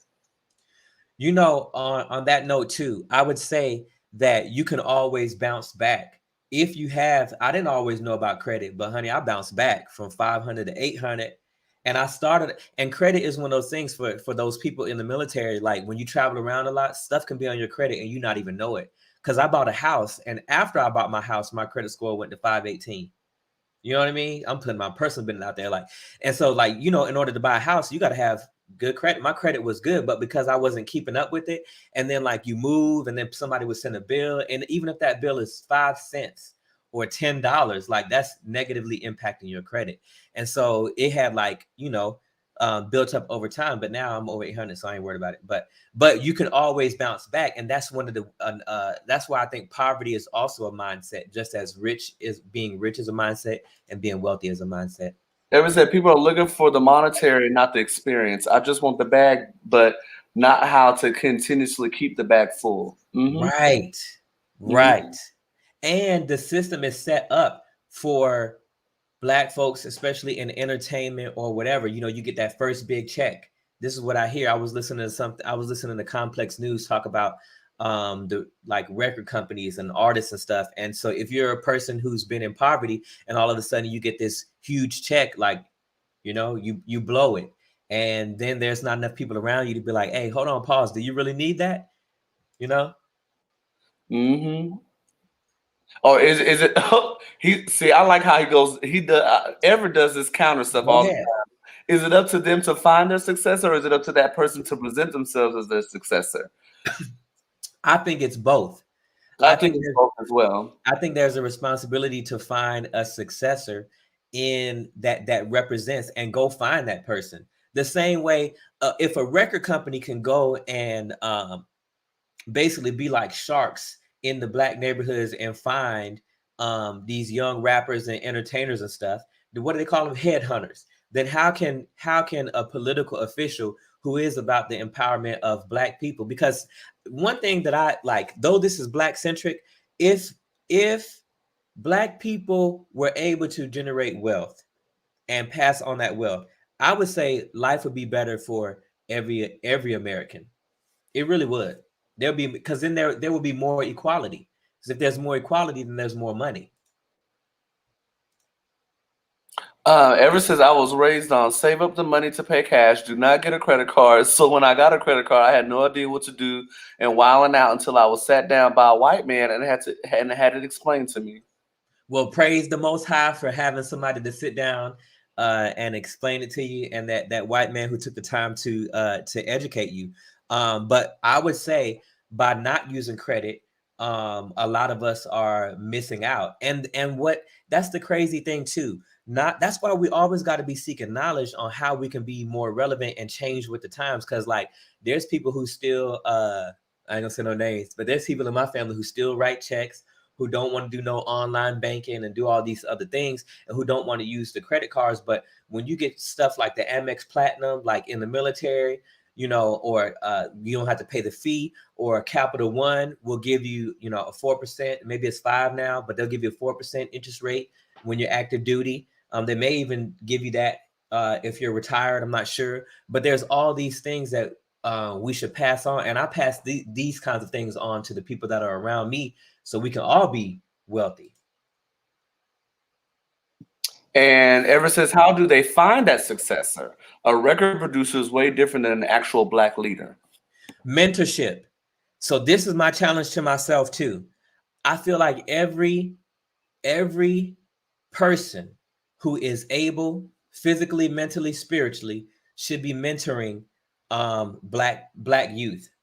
This is my challenge to myself. I'm making it on the show, so y'all you know, remember to ask me if I'm doing it. But I need to challenge myself. We all should be mentoring somebody, and not just Black people, anybody. Everyone who watches this show should be mentoring somebody if you're physically, spiritually, and mentally able to. And y'all know what I mean by that. If you know that you don't have yourself together and you're still on your journey figuring out your way, which all of us are, but you know, if there's more specific situations and personal situations, because I think there's timing to everything, but we all should be mentoring somebody. And in doing so, then we will find our successor. We should all be mentored. If we're in our purpose, that's what doing this show is for Andre and I, for definitely me, it is. Like, when you're finding your purpose and you are secure in that, and you've dealt with your insecurities and you have something to say that you could pass on, whether, and because this is passing on wealth, generating this discussion, we're all smarter because we're sharing this dialogue together. So in doing so, you will find your successor. I have no doubt you will find your successor. Ever said the Star Car was a beast. Oh, don't even get me started. My credit score took a major decline with the Star Car, so I don't have to use it. They was charging me, like, you know how you forget like that you owe maybe 50 cents or something like that. They just kept, they didn't call, they didn't send nothing. They just kept like giving me charge fees, so I canceled it. I can't. Ever said I am so loving this conversation. Back to Thank you. I know, because Everett's fault. I'm just playing. Okay. Okay, back to the video. It's Chinatown in every city in America. In Chinatown in every city, but you know, when I go to some, I want you to, I want to say these, like some Blacks would say, I want you to buy some of these cereals right here. We're selling it. We'll sell it to you at a discount. And the Chinese said, we don't want it. Sorry, we don't want any. They said, well, we'll give you a 25% discount off it. Same products you got on your shelf. They said, we're still not interested. And the Blacks would say, why aren't you interested in buying these products? I'm gonna give you a discount of 25 to 30% on it. And you still don't want it? They say, you Black folk don't understand. It's not the price, it's not the money. It's a culture. Money. We're raised to buy only from our own people. We don't want to work for our own people. That's why the Wall Street Journal puts out a story saying, what Chinese say, we'll never hire any Black folk. You're never gonna go to a Chinese restaurant or Chinese anything and find Black folk working there. We only hire our own people. We only buy for our own people. We only support our own people. You Black folk will buy from any and everybody because you don't have a code of conduct. It doesn't mean anything to you. That's why you all can't get ahead because you don't play as a team. You all play as individuals. And you listen to these Black activists on the streets saying, we're not a monolithic people. You know, just because he did it, we don't have to do it. He's wrong. All of you should play as a team. Even if you don't like something that the group is going to do, you should play along with the team, and so you got team power. Wealth and power follows the numbers. You haven't got a lot of Blacks with you. You're not pooling your money, pooling your votes, pooling your attention, pooling your interests, pooling your labor. Then other people will pick you clean and cherry pick you. You'll stay at the same spot. That's why right now, Blacks in America only own and control almost exactly what they had in 1790. Did you know that? No, I know now. We don't got no money. Like that's right. We don't have no money. No money in 1790. Shout out to my mom and dad watching the show. My mom reminded me of something. So they did talk. Okay, you know, it's funny when people have sayings. They talk to me about finances until they were blue in the face. They sure did. They always talk to me about saving and all that. But, you know, I still, you know, we'd be hard-headed, right? And then being in the military puts you in this place where, like, at 18, you making all this money, you know? and then you don't have any bills really. And so, but I learned, right? And now I'm at such a different place. But you know, having that constant reminder to save and invest, like Refugio was saying, like, is definitely important, and not giving up on the person. And then I think there was a certain amount of pride, healthy pride, that made me not want to call home. Like if I found myself in a financial situation because I was spending wrong, I need to fix it. You know what I mean? Like I need to not be balling out and spending all my money and living beyond my means. And so that made me, I think I call home maybe between 3 and 5 times for money. Every other time I'm like, you know what? I just need to change my spending habits, and then I won't be in the situation. Yep. Ever said he ain't lying. The black spending dollar is completely disposable or is seen as such. See? But it wasn't always that way. And I think this is where that responsibility or shared responsibility comes in from Black athletes and non-white athletes and entertainment people and people who have the wealth to be out there out front saying something. And like, okay, I got a question for y'all. What do you think about and Everett, I know you got something for this. What do you think about highlighting what you're doing in the community? Do you have a problem with that? When a wealthy person is passing down wealth, not a rich person, not you get a car, like not that that's a bad thing, but not a rich person like maybe Oprah's doing it, but then most of that was just given to her anyway. And we could probably say that's still even a good thing. But what about when somebody's actually passing down wealth? What do you think about that? Or have we seen it? And what do you think if people are passing down wealth? Do you think that's a good thing to highlight and a good thing to show, whether it be on social media, etc.? I mean, I've seen it with white people passing it down to their people. In what ways? But I haven't really seen that with black folks. Which makes me think, do black folks have wealth?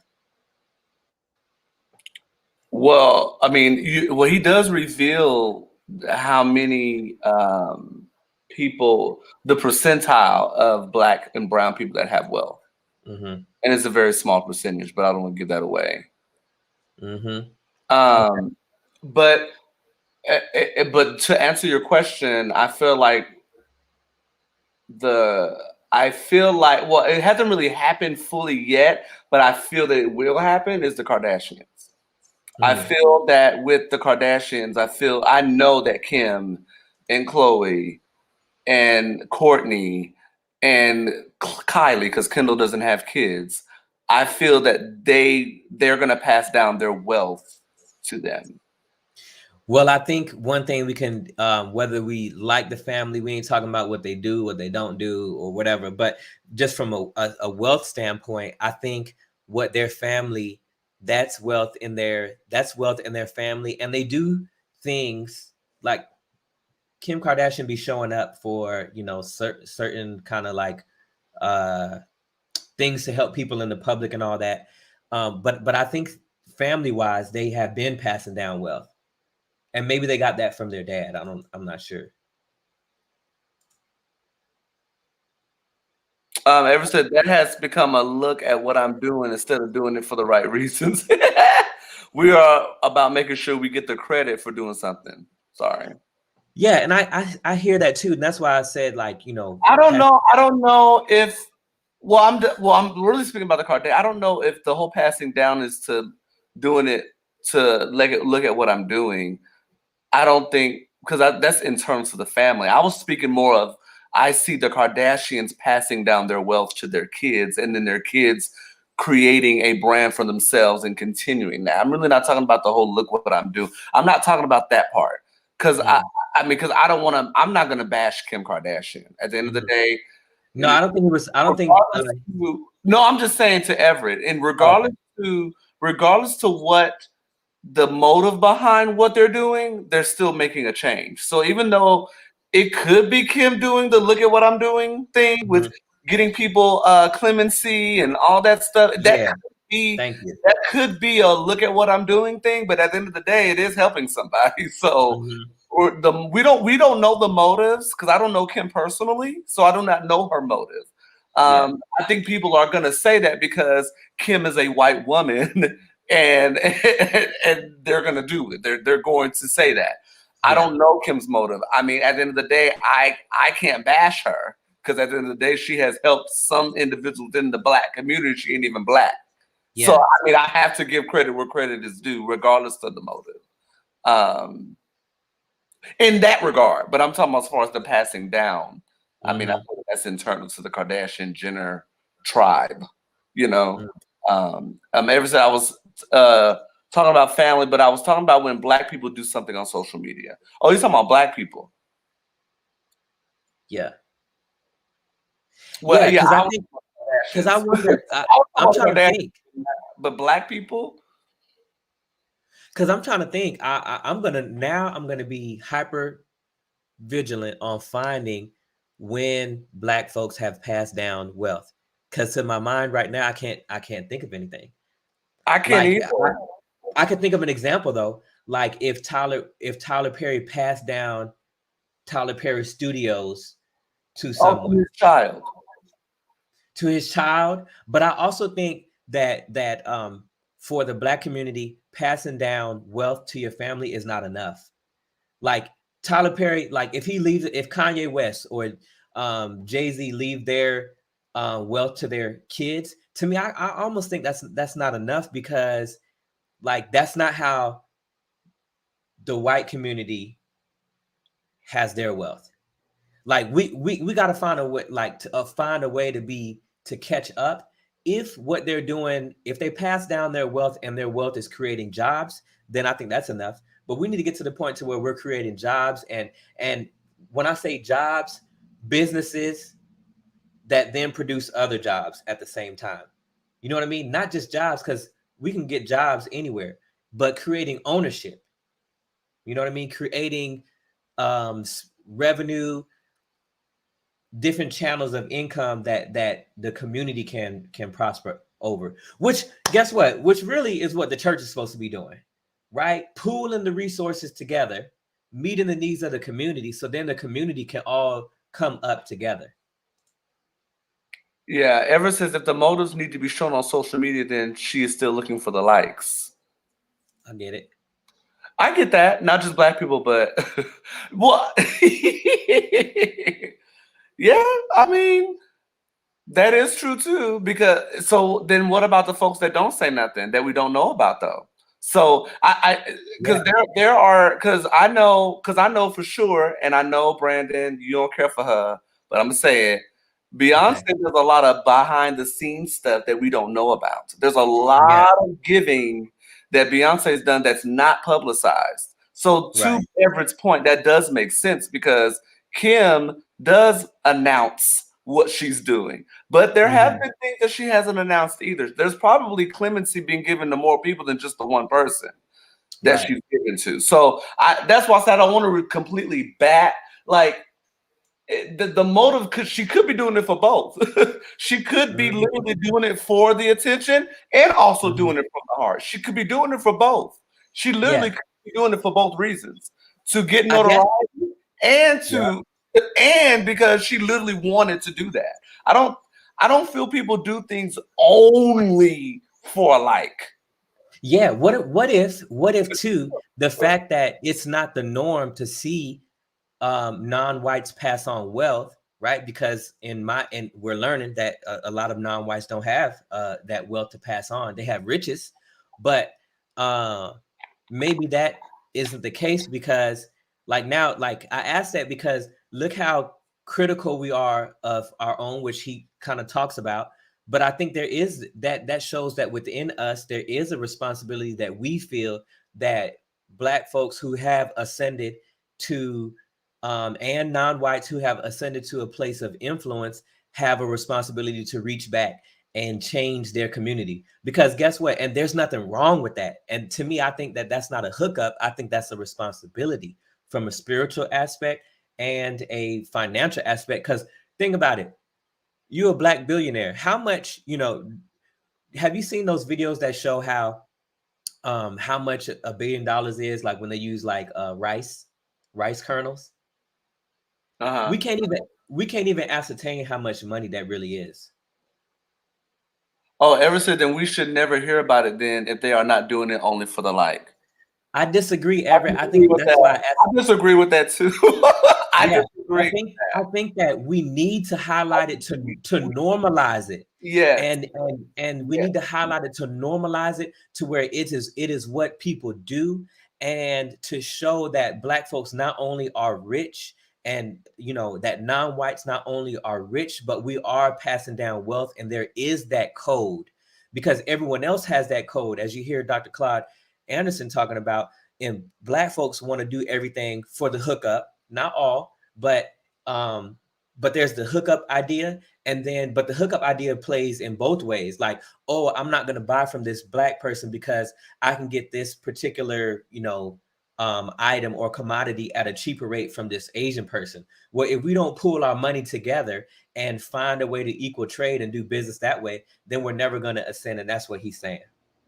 Yeah, I don't think that I don't think that people should just keep quiet about that. I honestly don't think that should happen. There should be attention regardless to what race you are.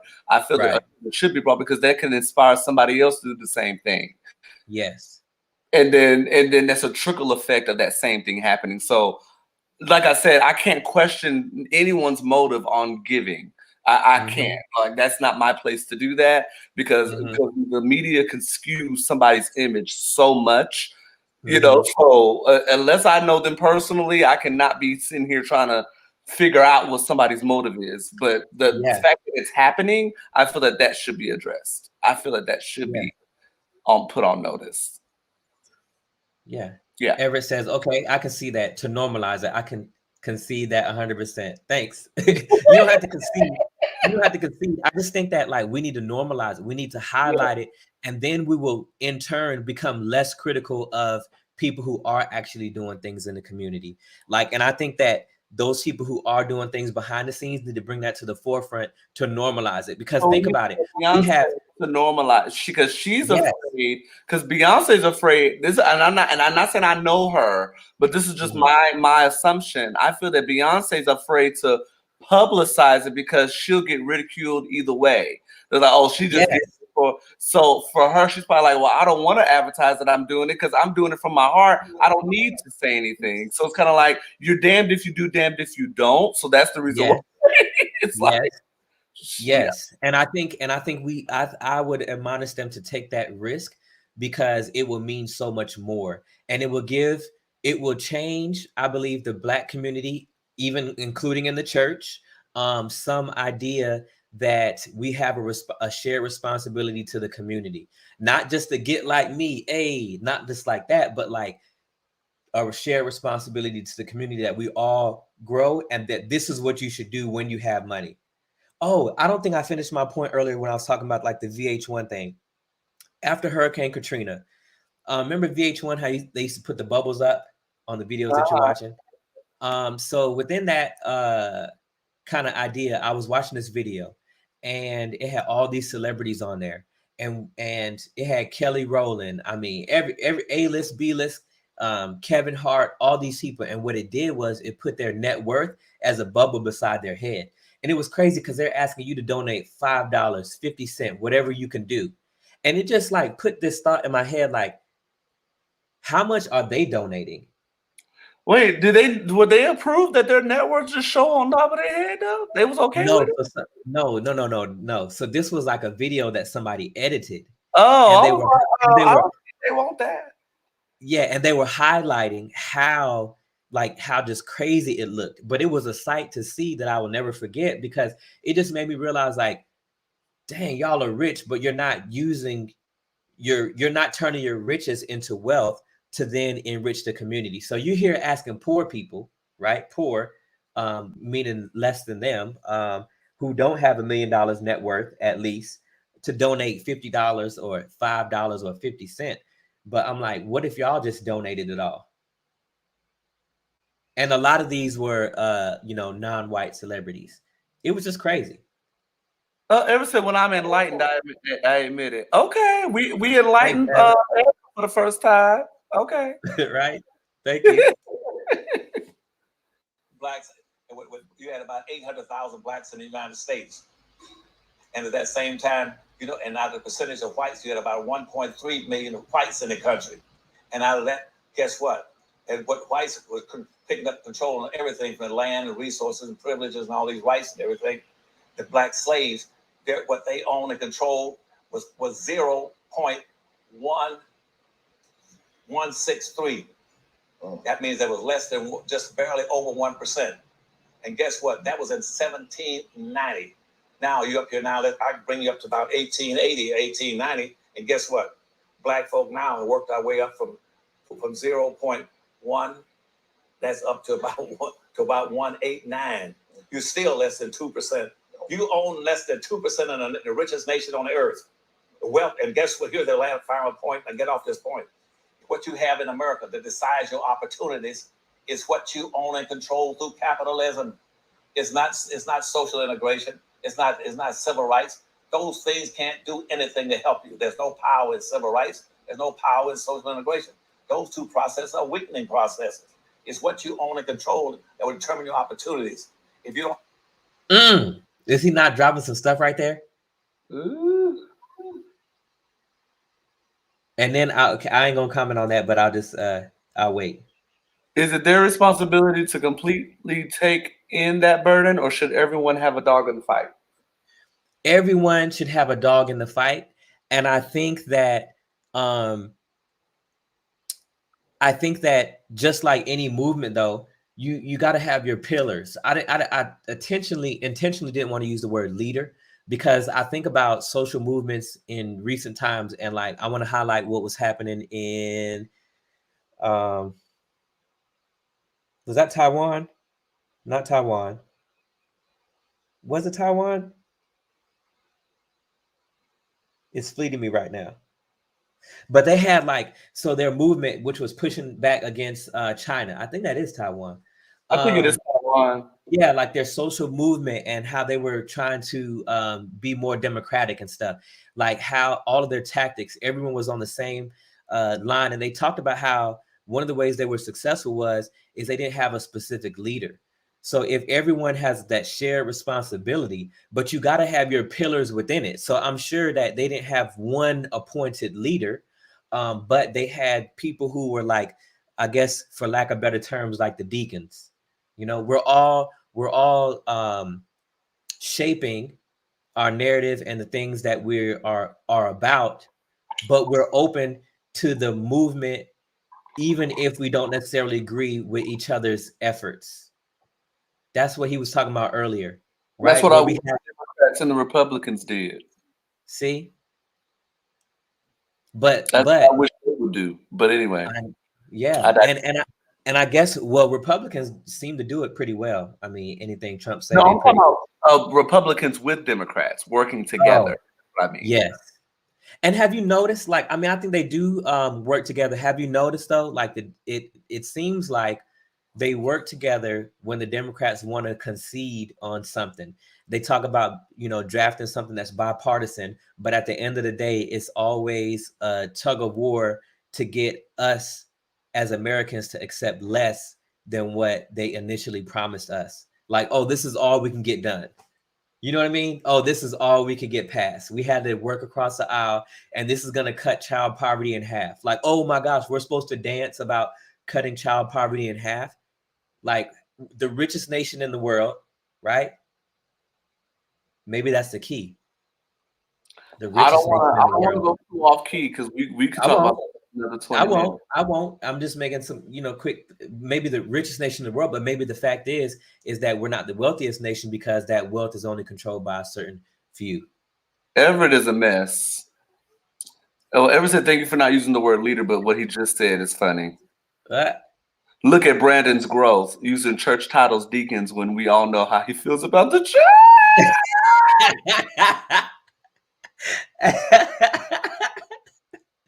As we know it. As we know it. Mm-hmm. I need to do a show about the book I just finished reading, Pagan Christianity. I need to do a show about that. Okay, I'll continue the video. Don't have the money. The opportunity doesn't exist. It's an illusion. You mean to tell me all of me is Martin Luther King and them was walking the soles off hard bottoms? That didn't help at all? Like, that wasn't anything that we were supposed to do? Like, that didn't put us in a better position? No, it didn't. No, it weakened you. Wow. Why? Because that lawsuit when Clinton, South Carolina started, and this is an elaboration for you, started what black folk were complaining about in South Carolina was the fact that school teachers and school systems were not getting the same amount of money in the black communities they were getting in the white community. For every white child, they were putting in $12 on an average for every white child to go to school, and for every black child, they put in $1.50. You weren't enough money, so consequently, white kids would walk to school every day in school buses. We walked to school in Winston-Salem, North Carolina, where you went to school. Yes, sir. We walked in muddy roads and in mud, snow and ice to get to school. Well, we went past white schools in the summertime. They had swimming pools. If we wanted to go swimming, you know what we had to do? We had to go down and dam up the darn creeks in the water and put rocks in it so we could swim in the damn creeks and branches. And spent the first week of school every year in black schools, you had spent the first week with art garment racers cleaning up the books and stuff. You know why? Because they would send all the textbooks from the white schools over to the black schools to be cleaned up, washed, and with tape the pages up, the torn pages up, tape them back in the books. We use old used books and materials and supplies and machinery equipment that was broken. They had to fix it. They got all new stuff. But we filed that lawsuit in 1948 saying we want the same thing that whites want. And that wound up in the Supreme Court in 1954. In 1954, the whites then said, okay, we'll give you more money. But see, it was an NAACP, an executive fund under NAACP that says, no, we don't want you to fix up our schools now and give us equality. We don't want equality law. What we want is to come to school with you. We want to go to school with you. That's right. And so therefore, they did a doll study that says that it is impossible for a black child to learn if he's not sitting close to a white child. That is an insult to me. That's what they based it on. Say, well, we don't need the black schools. Close down all the damn black schools and bust all the black kids into the white schools and put the rest of it. And 75% are going to white schools. The other 25% are going to special education. Man, well, I hear a lot of people always say, when we had these type of discussions, especially the rich ones, like, well, you don't hold the white billionaires to the same standard. Why don't nobody ever say Elon Musk should go build some spaceships for white children or whatever it is he into? Mm-hmm. Why are we held to a higher standard? Let me raise a question back to you in a different context. If you were walking across a bridge and you saw your mother and sister out there drowning in a lake, and everybody else is standing on the shore saying, "Oh, that's okay. Don't worry about it. They're drowning. Let them go." And what would you? And you jumped in the water. Would you jump in the water and go try to save them? Hell yeah. But that's why. Because they my people. That's your answer. Because if that's your people and you see your people suffering, you got $1 billion. Get off your damn butt and do something for them. Right. And don't run around like I know some black billionaires right now. They got all kind of money, discretionary money to spend. They'll go all the way to South Africa, someplace, set up a girl for schools out in the damn jungle. Now, how the hell is it going to help the masses of black folk to go around into the jungle and do something for those? Why don't you do something for these black? You got $1 billion and you're a billionaire. Do something in Chicago for all these black kids that's sleeping on the streets and no money, no food, no clothes. Go to Detroit, Michigan, where right now there's 50% of the black kids who start elementary school in Detroit, Michigan today can fail to graduate from high school. And out of the few that 50% do graduate from high school, they're reading at a 5th damn level. Do something for them. Why are you gonna run all the way to Africa to take care of them? First, you take care of your own. Start at home, and don't use the excuse by, well, I'm a billionaire. Why are you asking me to do it? Because it's your people. That's why I'm asking you.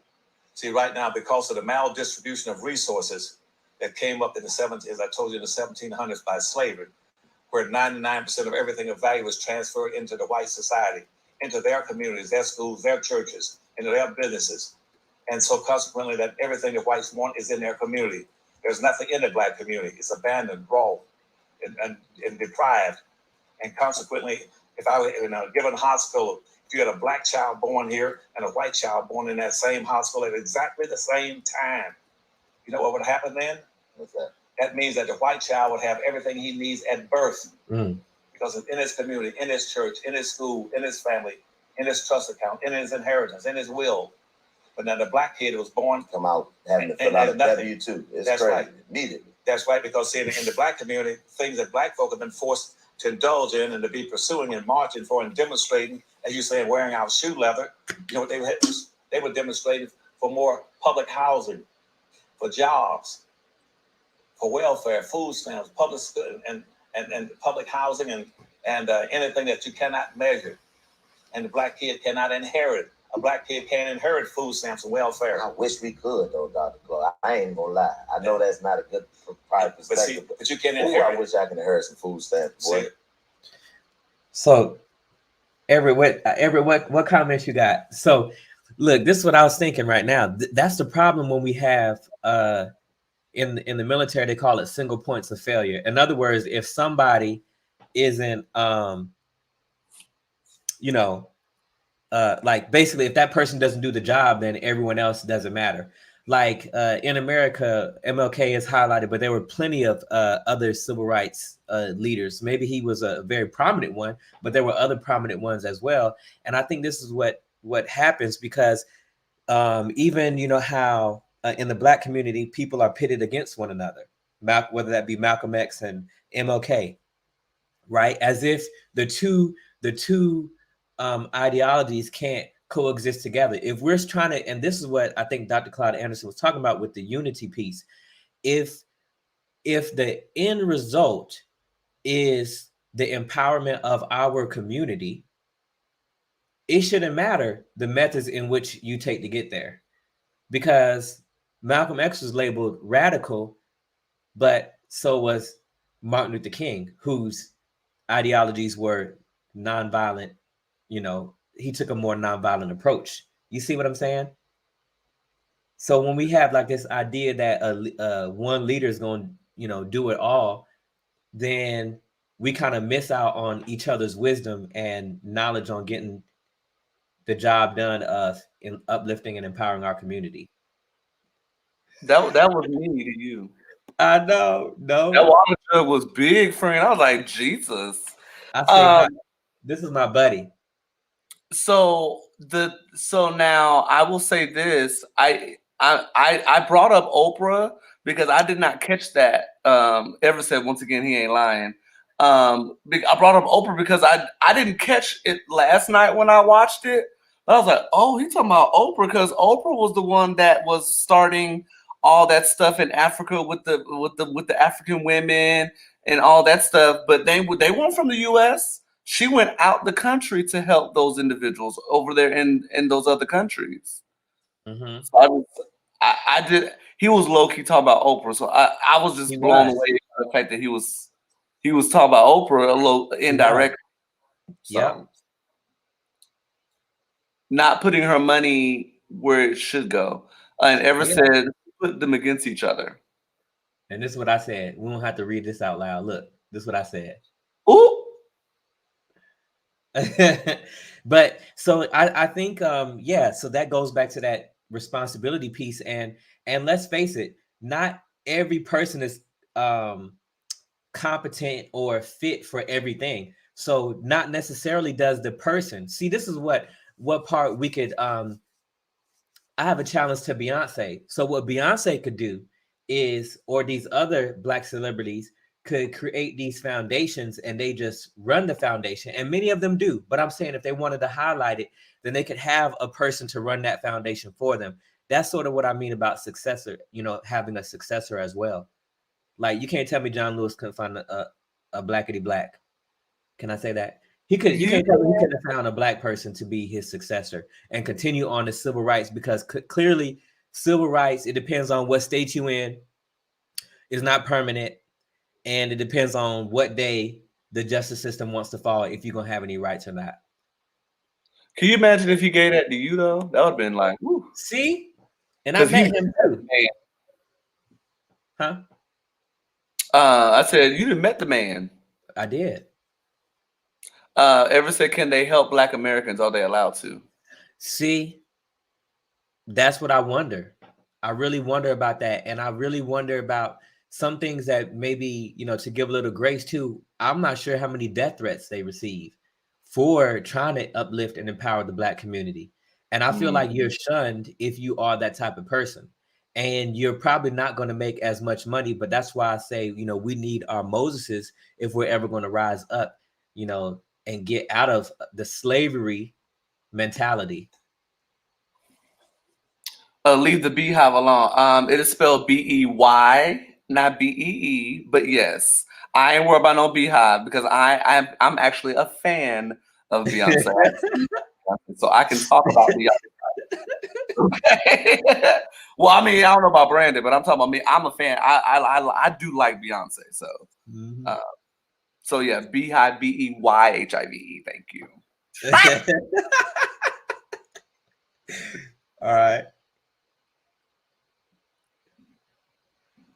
You see what I'm saying? So consequently, so the white kid got everything he wants. In the Black neighborhood, if a kid wants a job, he's got to get up and dress and catch a bus and ride over to the white neighborhoods and go to their business and look for a job. Right. We don't have an unemployment problem in America.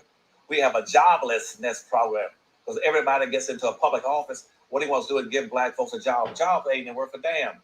A job is not designed to change the wealth. You can't change wealth with having a job unless you're good as hell at stealing. You got to steal to be able to change. You're going to change wealth with a job. So what you have to do is that you got to spend some money into building businesses for Black folk. Black folk don't need jobs. They need businesses to build their own products and services and goods and opportunities for their own people. And do you think that the wealth structure in the Black community needs to be dedicated to that? Like you said, that pool system, and you think the guys who have the most money have more of a responsibility to start that pool up, to put in the most, to be able to motivate the Black people that are on a smaller scales, the ones that are living off the food stamps, that are living off the public housing, to motivate them to say, well, if this group of Black men who have accumulated wealth in a system that wasn't set up for us have put this pool of money together, that'll motivate the people who might not have money but have that sweat equity that you talk about, to put the effort in to be able to make it work. I most certainly do. I think he's. I don't know. Is he humble? Yeah. Was that not a long question? That was a long question, wasn't it? I said Chico Bean. Like Chico Bean. That was the longest question in the world. Ever said maybe not traditional threats, but the threat of taking their power or riches. Yeah. Yep. And that's why I said Moses, because in the scripture we see that Moses sided with the Hebrew countrymen, and Moses was in Pharaoh's house. He had access to everything, right? But he still sided with his Hebrew countrymen. So to associate, so a lot of and I'm not criticizing when I say this, just speaking facts, right? A lot of Black folks get money and then they move. Where do they move? Where do they move? To the suburbs. They move to the white neighborhoods, to the white areas. And imagine, and I think that's why, like Everett said, are they allowed to, pass down wealth? I wonder, is there a code in which at a certain point you're only allowed to do so much, because it's the common theme among Black people who have riches, which they could easily turn into wealth, to pass that down.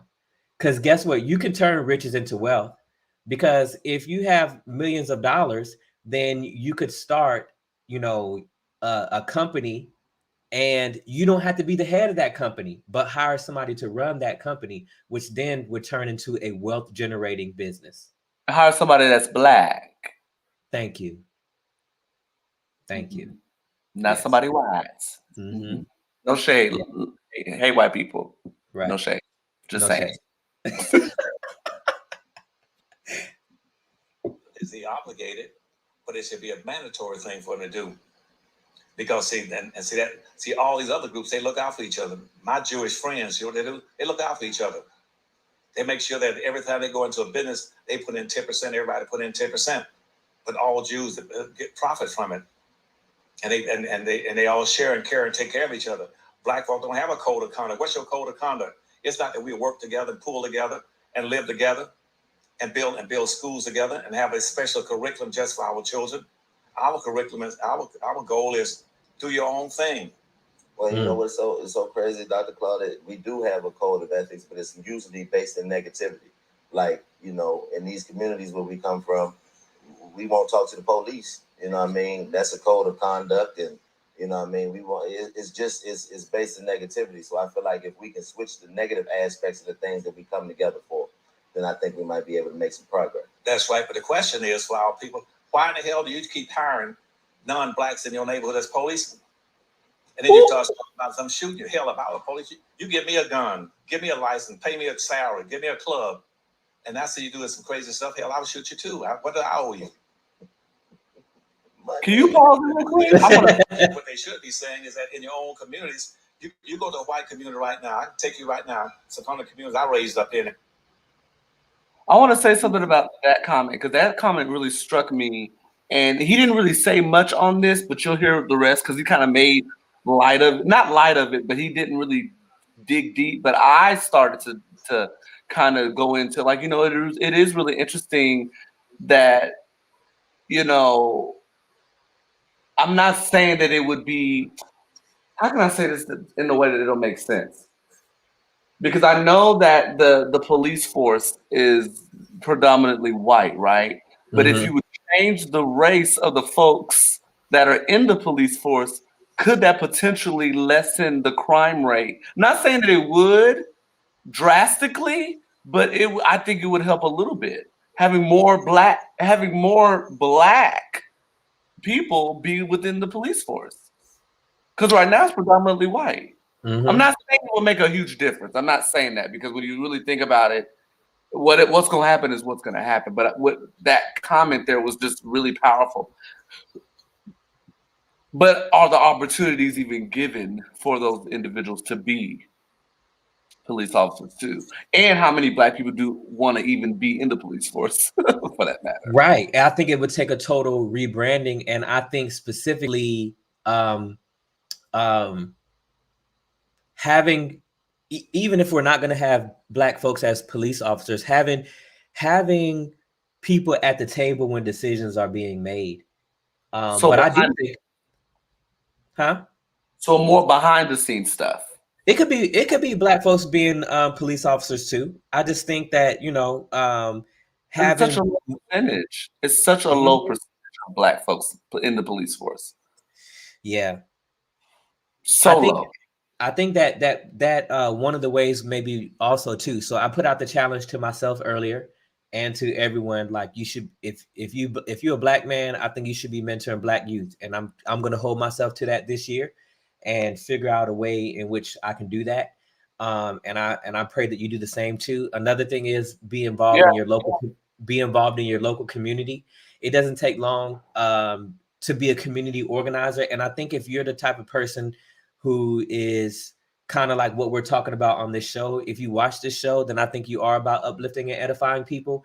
And probably one of the ways in which you can do that is to be one of those people having a seat at the table and ensuring that you're doing it for the intent and motive and purpose of uplifting and edifying, not so you can, you know, be the next, you know, celebrity community organizer, you know what I mean? But like actually making a difference and bringing something to the conversation and to the table to make your community reflect the values, beliefs, and all that are conducive to a positive environment for your children and everybody in the community. Everett has a question. With the crabs in the barrel mentality, could I, as a black man, go to the Congressional Black Caucus and be able to get time on the stage, or do I have to be a black person of rich standard? We can't get together when we are so focused on catching up with our white counterparts. Agreed.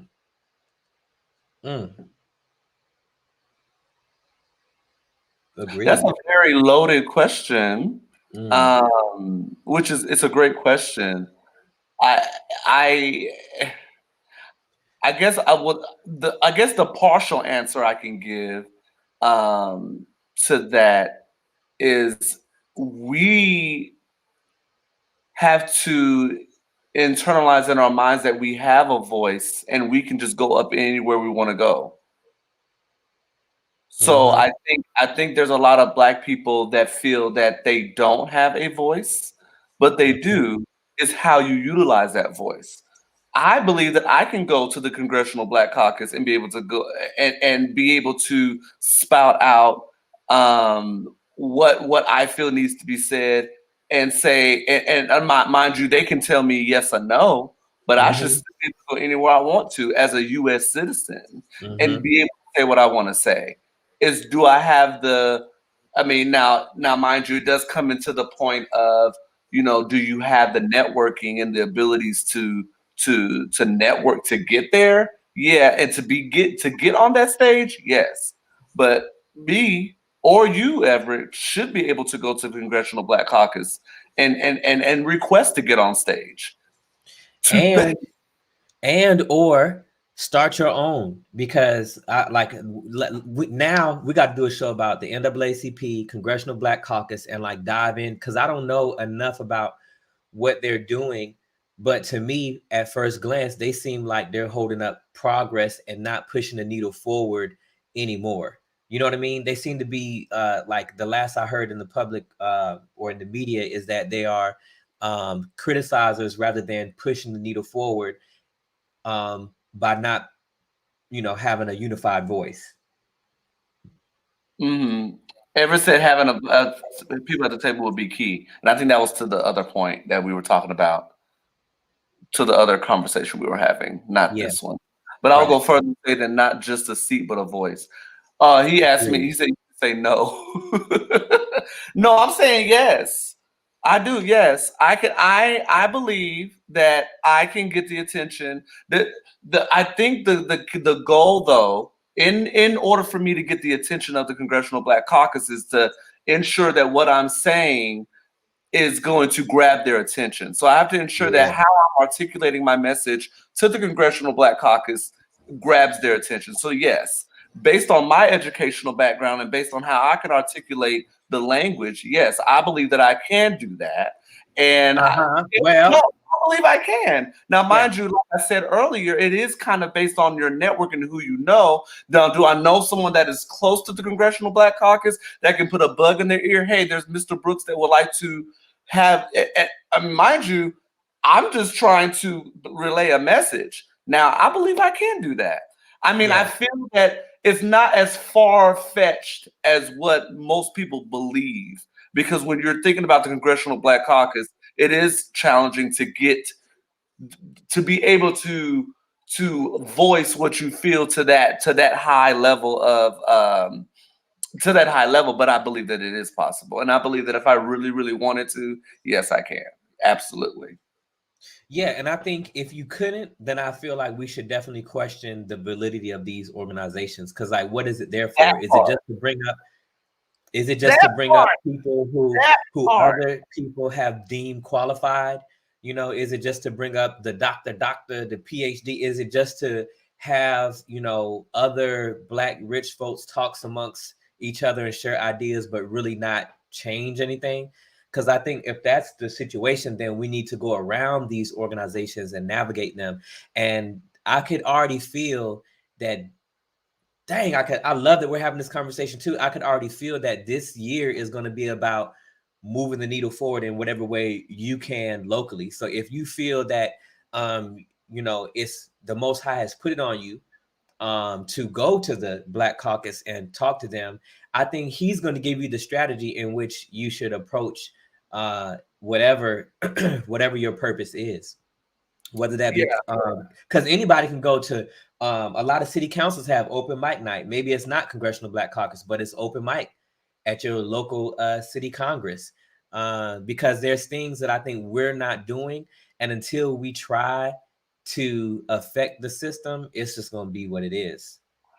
Right. And Everett made another, he said, I know you have a master's, sir, but they are just as cynical and judgmental as white organizations. So I'm not necessarily talking about my master's degree, though. So let me make that clear. So I'm not Okay. talking about my degree. I'm talking about the education that I have within the Black community and me being aware of what's going on in the world. So I'm not really talking about my degree. I'm really more talking about me being able to articulate what my message is. Because yes, they are just as cynical and judgmental. But the point that I'm trying to make is that I should still be able to go, and I have the right to be able to go and address the Congressional Black Caucus to address it. Because whether they hear me or not, I still have a voice, and I should still be able to go and articulate how I want to articulate it. Now, how they take it, that's on them.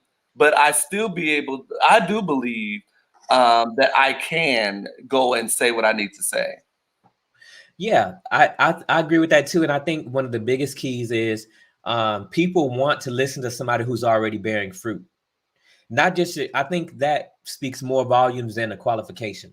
You know, like then I think that speaks more volumes than a degree, because a lot of people have a degree. My degree doesn't really play a part in that. Right. I mean, but I also don't want to minimize the degree or your qualifications or you know what that means. But I think that if you already started at the local level, if you've already done some things, you know, because they're going to read probably, like if you went before them, they probably read a little bio, or you would have to give a little quick background about who you are and what you represent and why you're there.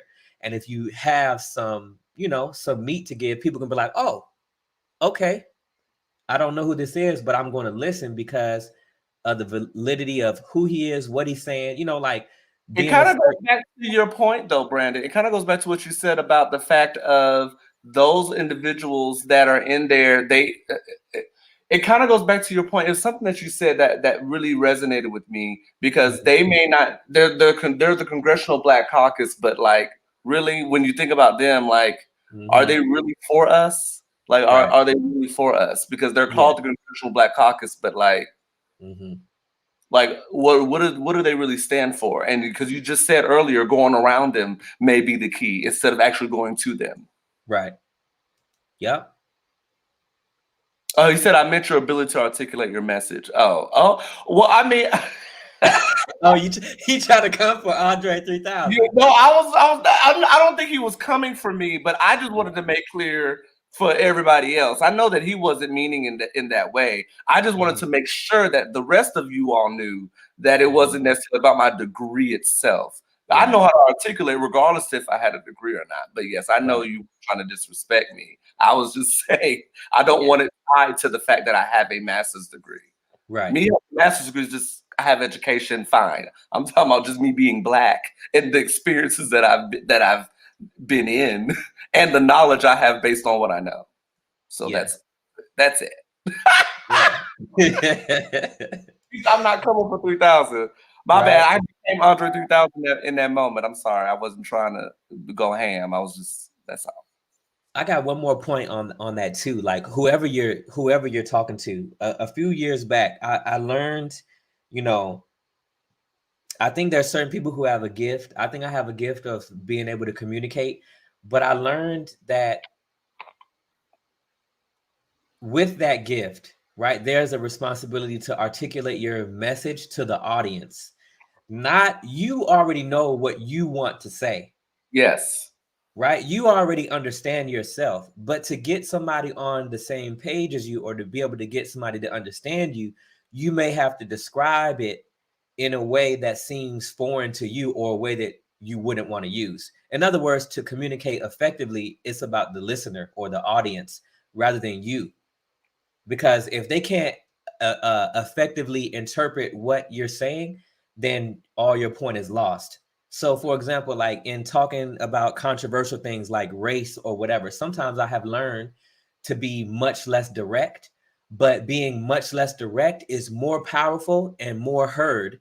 You know, like for example, using the word racist or racism is played out to some audiences, and it's going to cause an immediate wall to go up in people who may be listening to you.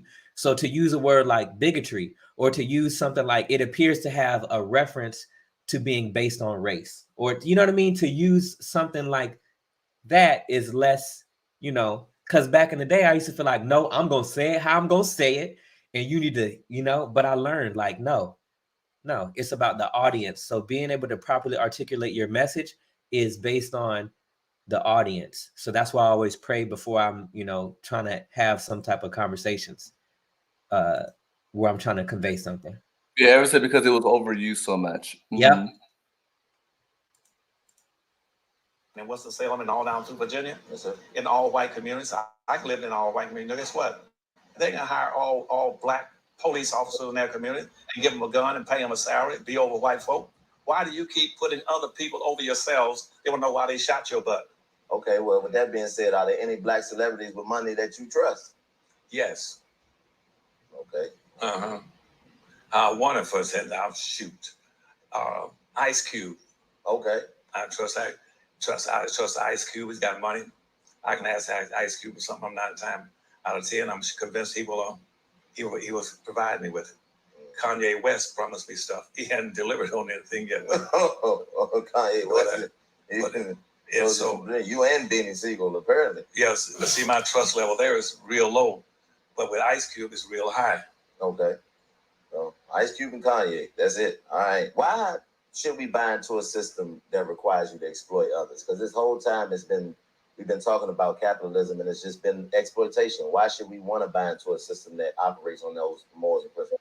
So that's the only system you got going. And the other opposition is that, but you own nothing. Then you don't have to worry about it. That's called socialism, where the government owns everything.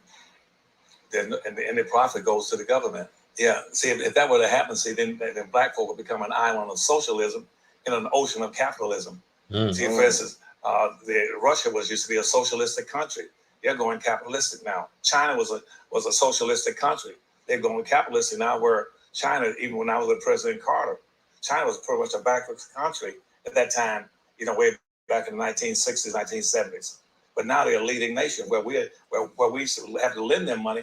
Now we're borrowing money from them.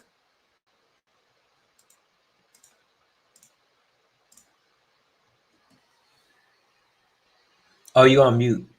My bad. Once the media started making it so normal, they commanded the narrative behind the word, taking control of the word. Yep. And isn't that what a power structure always does? Diluting the sting of the word. Kind of like with what the military did. Instead of using toxic leadership, now it's called counterproductive leadership. Ooh, that one is good. And that's on the Deox. Ooh. See? Boop. You know why? They went capitalistic. Right now, 57% of everything China produces, we buy it from them. And what we're doing now, they're taking the money out of this country and putting it in China. We were foolish enough to play a game about not being capitalistic. We gave away all of the industries. We used to produce about 97% of all the commercial products in the world. Now we don't produce a damn thing except maybe the silicon chip out there. Now all of our money is going to Taiwan. We buy 57%, 47% of everything that India produces. Taiwan, South Korea, all the shoes. We produce all the radios, TVs, movies, cameras, everything. We don't produce a damn thing now because we don't want to be capitalistic. You better become capitalistic. You got to be able to make a profit because you got to pay the people. So right now, people in those foreign countries that came in and starting in the 1950s, when we started moving away from it, we started integrating, and all those big major industries moved into third world countries. And so now those third world countries got your money. We're buying products from them, and half those products won't even work. Man. Well, how can we thrive under the capitalism? Like, is it possible? With that being said, you say it's the best thing for us we got going. How do we thrive in it? How do we as black people thrive under this system? We thrive because we get some surplus capital in. We pool our own money. We pool our own money, buy our own product or services. And we build our own factories and industries in our own communities. And in our own communities, we have not one single community in America that's black. Not one. Got a lot of black neighborhoods, no black communities. All we got are black neighborhoods. A black neighborhood is where you eat and sleep. A black neighborhood is like a bucket with a hole in it, pouring water and it runs out. Everybody knows you cannot be a competitive group with no communities. But right now, everybody coming to this country got enough sense to say, I'm going to build Chinatown, Frenchtown, Germantown, Hockeytown. They build everything for their own people. And in that community, To qualify as a community, you must have three things. You must have a wholly independent economy that provides services, goods, and products, and jobs, and businesses and wealth-producing opportunities for your own people. That's the first thing you must have. The second thing you must have a code of conduct that tells you to buy from your own people first before you go down 2 miles down the road and buy it. And the last thing you must have elected officials that will represent you first and foremost before they represent everybody. Every time a black person runs for office now, first thing he says, I'm for everybody. And you should be running for office then. You need to go sit down and watch TV at home. Your first responsibility is to take care of those who put you in office. And then that's what you put your hand on the Bible for. And when you get sworn into office, you say this: I hereby swear on the Bible to protect and serve those who voted me into office. That's what Biden did. He swore an oath. But guess what? He got twice as much support for blacks than he did for any other group in America. And guess what? He hadn't even mentioned the word black yet in a positive manner. And after the first year. Yeah, all right. And see, you know why? Because black people put people in office and never demand anything. Right. That's your fault. You should never support anything, not a candidate, not a political party, nor a business that doesn't support you. Right. It's not so. Dang, is he not coming with it? Ooh. Different words, but same meaning, making it more civilized. He's talking about that word, that counterproductive. Yeah. We tried that in Oklahoma, and look how they destroyed it. We just can't be afraid to try again. I know Oklahoma. Ooh, that was the riots over there. Yeah, it was terrible over there in Oklahoma. Oh my goodness. Yeah, it was a massacre. I mean, not a massacre. I said riot. My bad. It was a massacre. Oh, no, you fine. But I just wanted to use that word massacre, and I think that one of the reasons why that came big is because of Regina King in that show The Watchmen. Did you ever see that? I have not seen that yet. I think it's on HBO Max. It was a good show, and in it, yeah, the first episode opens with, a reenactment of the Tulsa, Oklahoma massacre. Oh, I need to watch that then. Regina King's been doing some amazing work directing. I love it. I need her to get her Oscar now. I need her to stop playing Regina King and give her Oscar for her directorial debuts, because she's been directing some good stuff, and she's been getting nominated. They've been winning though, but it's good she's getting nominated though. I'll give them. Have you seen The Harder They Fall?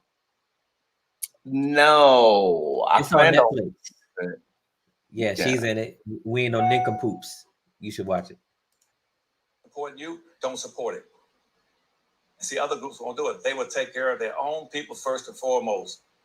And most of my friends, whether my friends are lawyers or dentists, they tell you up front, no, I'm going to support the Jews first. That's what the Bible said. That's what John said. John said, yeah, I'll go off and preach to the world, try to save the world, but first I'm going to save Jews. Even if this country gave us reparations, let's just say we got reparations, do you believe that it will actually help black people? Do you think it will close the wealth gap in America? I think it will close it some. It can't close it completely because it has to be more than money. First of all, you have to include land and also access to resources. Like I just mentioned to you earlier about if you're going to build the first high-speed rail system in the country, and black folk are proposing it, and black folk have already designed it to run from the East Coast all the way across to Los Angeles. Why don't you put some of that money in this budget you got coming up? You're going to put $88 trillion into infrastructure. Why don't you put some of that money so black folk, for the first time in history, can own their own rail lines, or have some ownership, along with whites on a high-speed rail system running across the damn South. Right. We can call it Soul Train. That's right. But right now we call it the Southern Flyer. As an example. They got high-speed rail system across Europe, China, and Japan. And why is it the United States doesn't have one? If black folks propose it, why don't you put in some of that money to help build a black super rail system flying across the United States that can take you across the country almost as fast as an airplane? Right, Soul Train. That's the way it goes. That's what we got to get going. Why are we? I'm going to stop on the Soul Train. Black celebs who are flourishing in the capitalistic system. Because in most instances, most of them tend to be too self-interested, egotistical, and in love with themselves. And I go across the country and find some of them, and I go by to check on them. All of them got 18-bedroom houses, as an example. 2 people living in an 18-bedroom house, swimming pools. I'm just telling you right now in Palm Springs right now. I go by there. 3 swimming pools, a waving pool, 2 swimming pools, 18 bedrooms, and living next door to Bob Hope and Brack talking about it, and you're a billionaire. No. Dr. Anderson, I want to thank you for schooling me today. It's an honor to sit down and talk with you, man. We need this type of information. You are a staple in our community. I thank you for everything that you've done and all this information you've given me. You know, that being said, I'm Chico Bean. This is Dr. Claud Anderson, and we out. Hey, it's the voice of the people. Well, not all people, some people.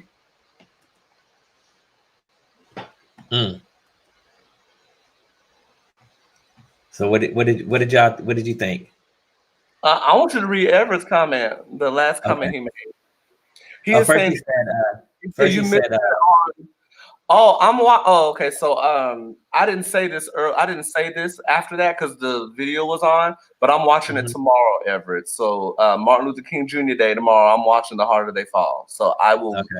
I'm watching it tomorrow morning after I get my coffee and stuff. So I am watching The Harder They Fall tomorrow. So I know I'm missing out, but tomorrow I'm watching it. He is saying that he is expecting white folks to put something into place for black people. It's counterproductive to what he has been saying this whole time. Seems hypocritical to me. I can kind of see where he's going with that. I see where Everett's going with that. I'm not defending what he said because I agree with you, Everett, but I think the reason why he's saying that is because I think just due to the fact that we haven't progressed that much. We've gotten a little bit better, but there are some white folks out here that probably want to do it but are scared to do it. And I think that's I think he's going towards the white folks that want to do it for black people, but they're just not. They're afraid to do it. I don't know why they're afraid, but they're not. And if white people do it, then that's still, if a white person's doing it, they're still gaining from it when they help black people versus somebody black being able to do it. Well, I think we could take, like, if we zoom out a little bit too, right? I think that what he's saying is, if you're going to do well in this country, the only way you're going to do well in this country is if you are given a handout. Think about it. Yes. Affirmative action started with who first? White PayPal. And what were they given? Oh, land, money, all that stuff, all that. 40 acres in the money. Right? Hundreds of thousands. They said the value. So they gave out $2 billion. Remember, he said about billion as 45 state billion. They gave out 2 billion acres of land. I love the way he said billion. I just love the way he said billion. Right? 2 billion acres of land. So that way people could. So that explains that there's this idea that if black people get it, it's a handout. But when white people got it, it was for the good of the country. And it was an expectation for white people. Or the expectation, right? Like, oh, if the value is going to be in the land, then I want some land. But if black people get it, oh, it's a handout. Y'all just want. And the reason why I think that's able to exist is because the lack of truth surrounding that affirmative action was given to white people. That Europeans are on top in America because they were given that number one spot. I understand why he said it, but he is still relying on someone else to do for black folks. That's why. Not really. What he talked, the multitude of his conversation was about how we got here. And I think that I think at the end he was talking about the federal government. So if we want to say the federal government, if you're saying white people as in federal government, I can vibe with that. But I think he's meaning the federal government is going to have to do something to fix this problem because the federal government created this problem and persistently has legislated against black folks in America ever gaining anything, ever gaining ownership. And just like Everett said earlier, I do think there is some type of code where black folks in this country and non-whites in this country are only able to do so much. Like we'll shut you out of business or we'll buy you out if you do too much. You know what I mean? Like, we'll make sure that, you know, you won't be able to pass on your wealth. I mean, Right? well, the laws are built to protect and look out for white people, though. So it's Yes. it's going to be kind of hard unless the laws change. The Yes. federal laws change, and Right. that's kind of where. And that's why I ever said they would lose their card. Yeah. Mhm. So that's what I think he was talking about. I think he was specifically meaning the federal government, which mandated all these policies, which further exacerbated. So not only did the federal government give white folks affirmative action, which is why white people in America are in the #1 spot, but they also legislated against anyone else other than non-whites for hundreds of years, right, to be able to participate in the same economy and gain anything. Like when we look at the hood, who owns the stores in the hood? Arabs, Asians, not black people. Not black And then he said black people have neighborhoods. There's nothing in black neighborhoods. That is by design. That's by design. What I want to talk about too. That was powerful because I've been over here saying black community, but like we just in neighborhoods. There's no community of black because Right. what do the black people own? What Yeah. can they say is theirs? They're just taking up space. Right. We're just taking up space without owning anything for ourselves. Yep. When it comes to business. Yes.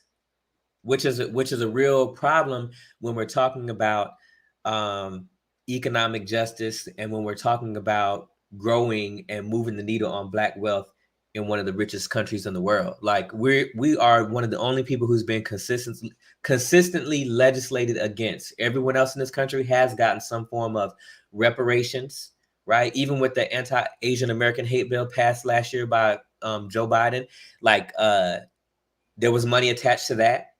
When they put the Japanese Americans in camps in Hawaii and different parts of the United States, they were given reparations. Native Americans, now the treaties are terrible and the federal government has gone back on a lot of what they promised, but yet and still they were given, you know, some form of reparations. It's not perfect and it is terrible what happened to them, but black folks, what have we gotten? Food stamps, you know what I mean? And poverty and neighborhoods. So, and a lack of ability to have access to credit or things that would generate wealth. Because in the American system, it's almost like you have to go into debt, so to speak, to generate wealth.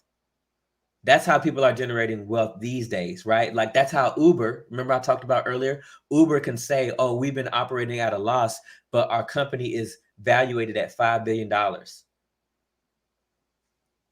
So how's a corporation allowed to do that? But then you can't, which means that you won't have the same access to get that type of wealth.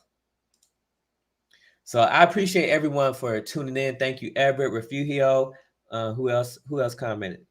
Everyone else who commented, I think that this is a good conversation to have starting off with the new year. It's important to pay attention to how you spend.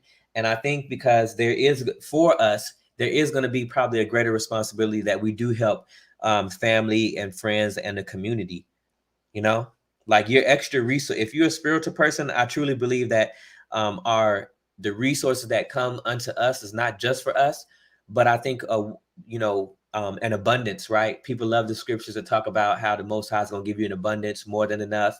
And, it'll be your cup will be running over and all that stuff. Well, your cup is running over, not just so you can buy a house and buy a car, but so you can, be a blessing to those in your community. And I think if we learn to freely give and be good co-sustainers of what the Most High has given us, then we'll be able to be that blessing. And I do think it's time for us to step up. And now it's like the best time more than ever, because I think things are going to continue to get more expensive and most people's pay ain't going up and things are going to continue to get worse. So, pay attention to how you spend your money. And I hope that this gave a little bit more insight into how we got here and more understanding of what happens when a community or a nation decides to move forward and leave an entire group of people behind. And Everett says, okay, I'm glad to see you all back. Yes, it's good to be back. Hey. I don't really have anything else. I want to thank Brandon for bringing this topic to the forefront. I think this was important. I don't have anything to say. It was a really good conversation, as always. always look forward to the discussions back and forth. But yeah, you know, that's it. That's all I got. Yeah, because we've been off almost 3 hours, and we do need to close out with our song because we didn't begin with our song. We didn't do the countdown. We didn't do none of that. Yeah, I just wanted to go right. Yeah, I just wanted, you know, it's good to switch it up sometimes. So, you know, Yeah. I just wanted to go right into it because I knew it was going to be kind of long, but we do have our little graphics, so we could play that. And thanks for tuning in, and we'll let you know when we're coming on again. And maybe, Andre, it's your turn to pick a topic now. Yes. Okay. I got. You know, I got stuff about faults. So yes. Okay. So you all have a wonderful rest of your Sunday, and enjoy the holiday tomorrow for those of you that have it. And if you got to work tomorrow, then be grateful you got a job, and think about wealth and how you can build wealth and pass that wealth on to the community. Peace out.